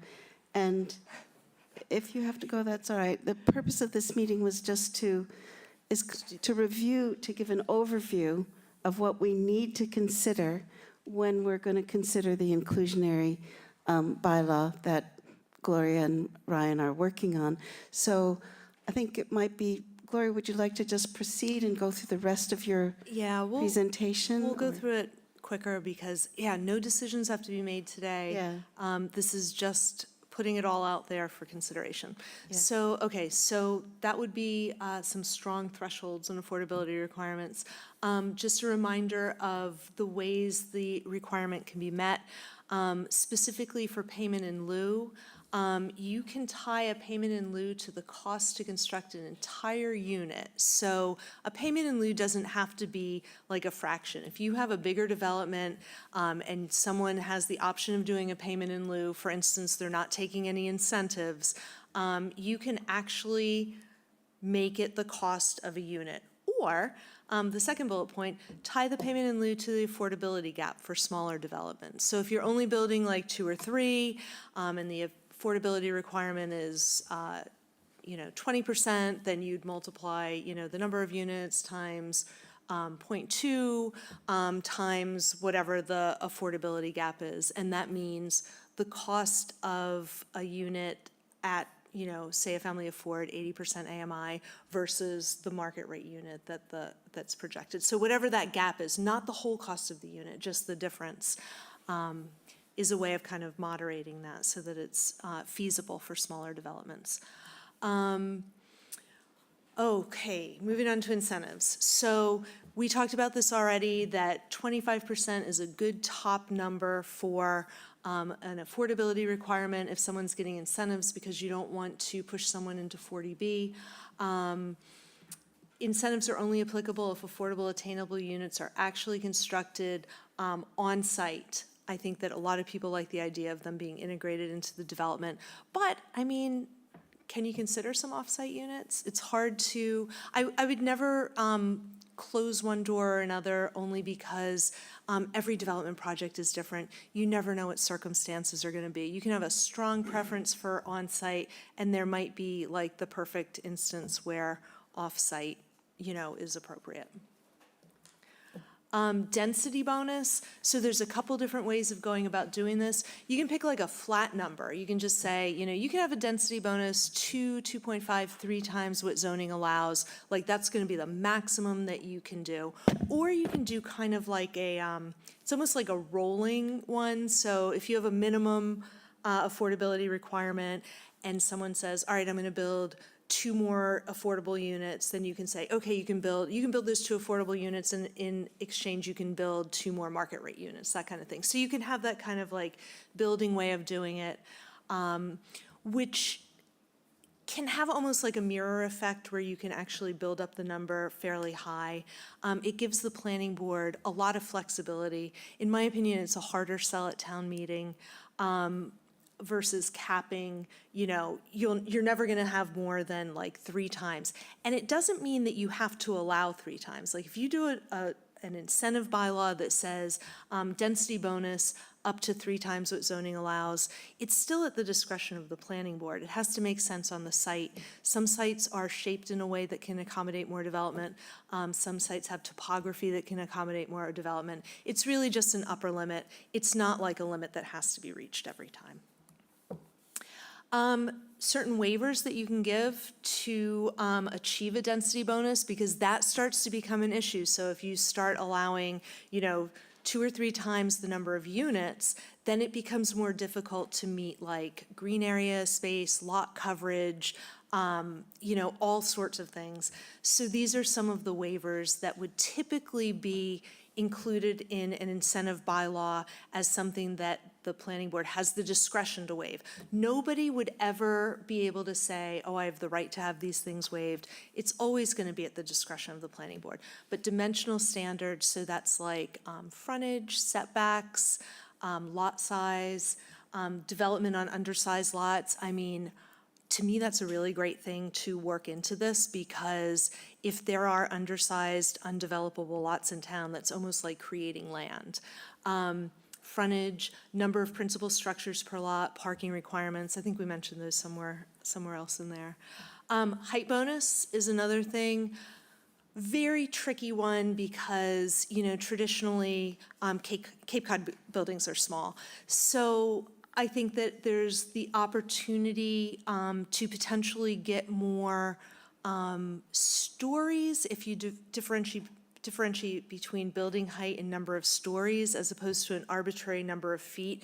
You can easily make like a 3rd story look like just an attic space with a couple of dormers. And I don't mean those big boxcar dormers that go the length of the building. I mean like well-placed things, like setback from the gable end so you still see the form of the building. Like there are all sorts of ways through design standards and requirements to make this palatable.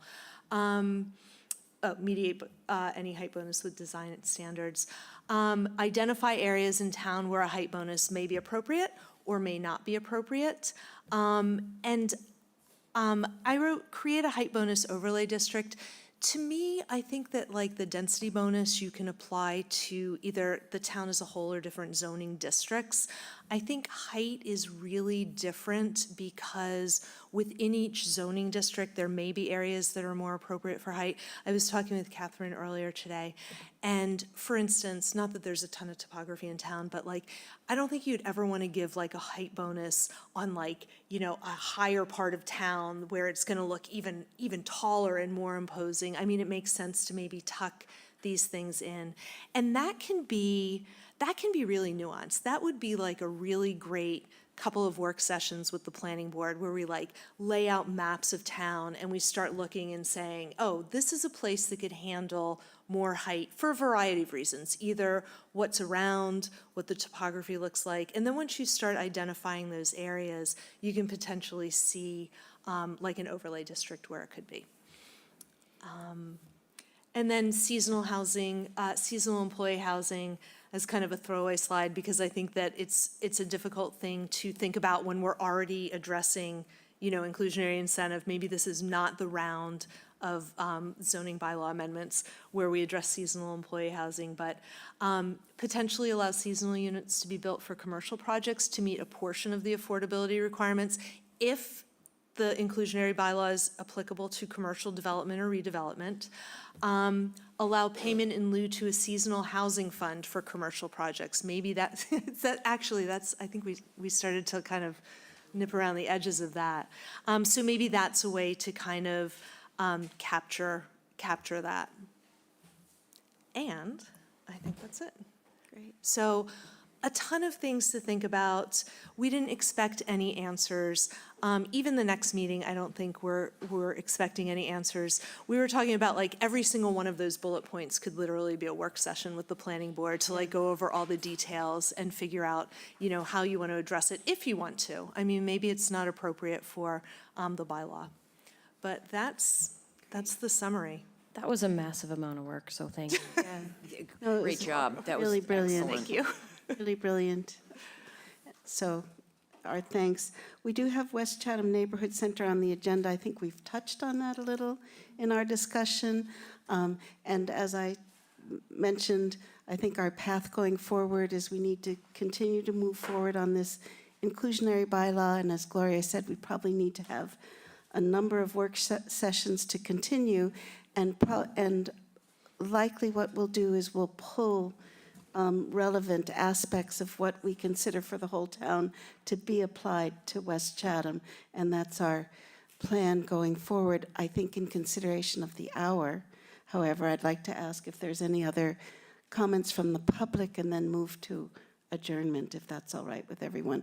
So anyone who is connected online from the public, would you like to make any comments on anything that we've discussed this evening? I'll ask for any public comments before we close. I don't see any hands raised, so I will ask for a motion. There is a hand. Rick Levitt, is that you, Rick?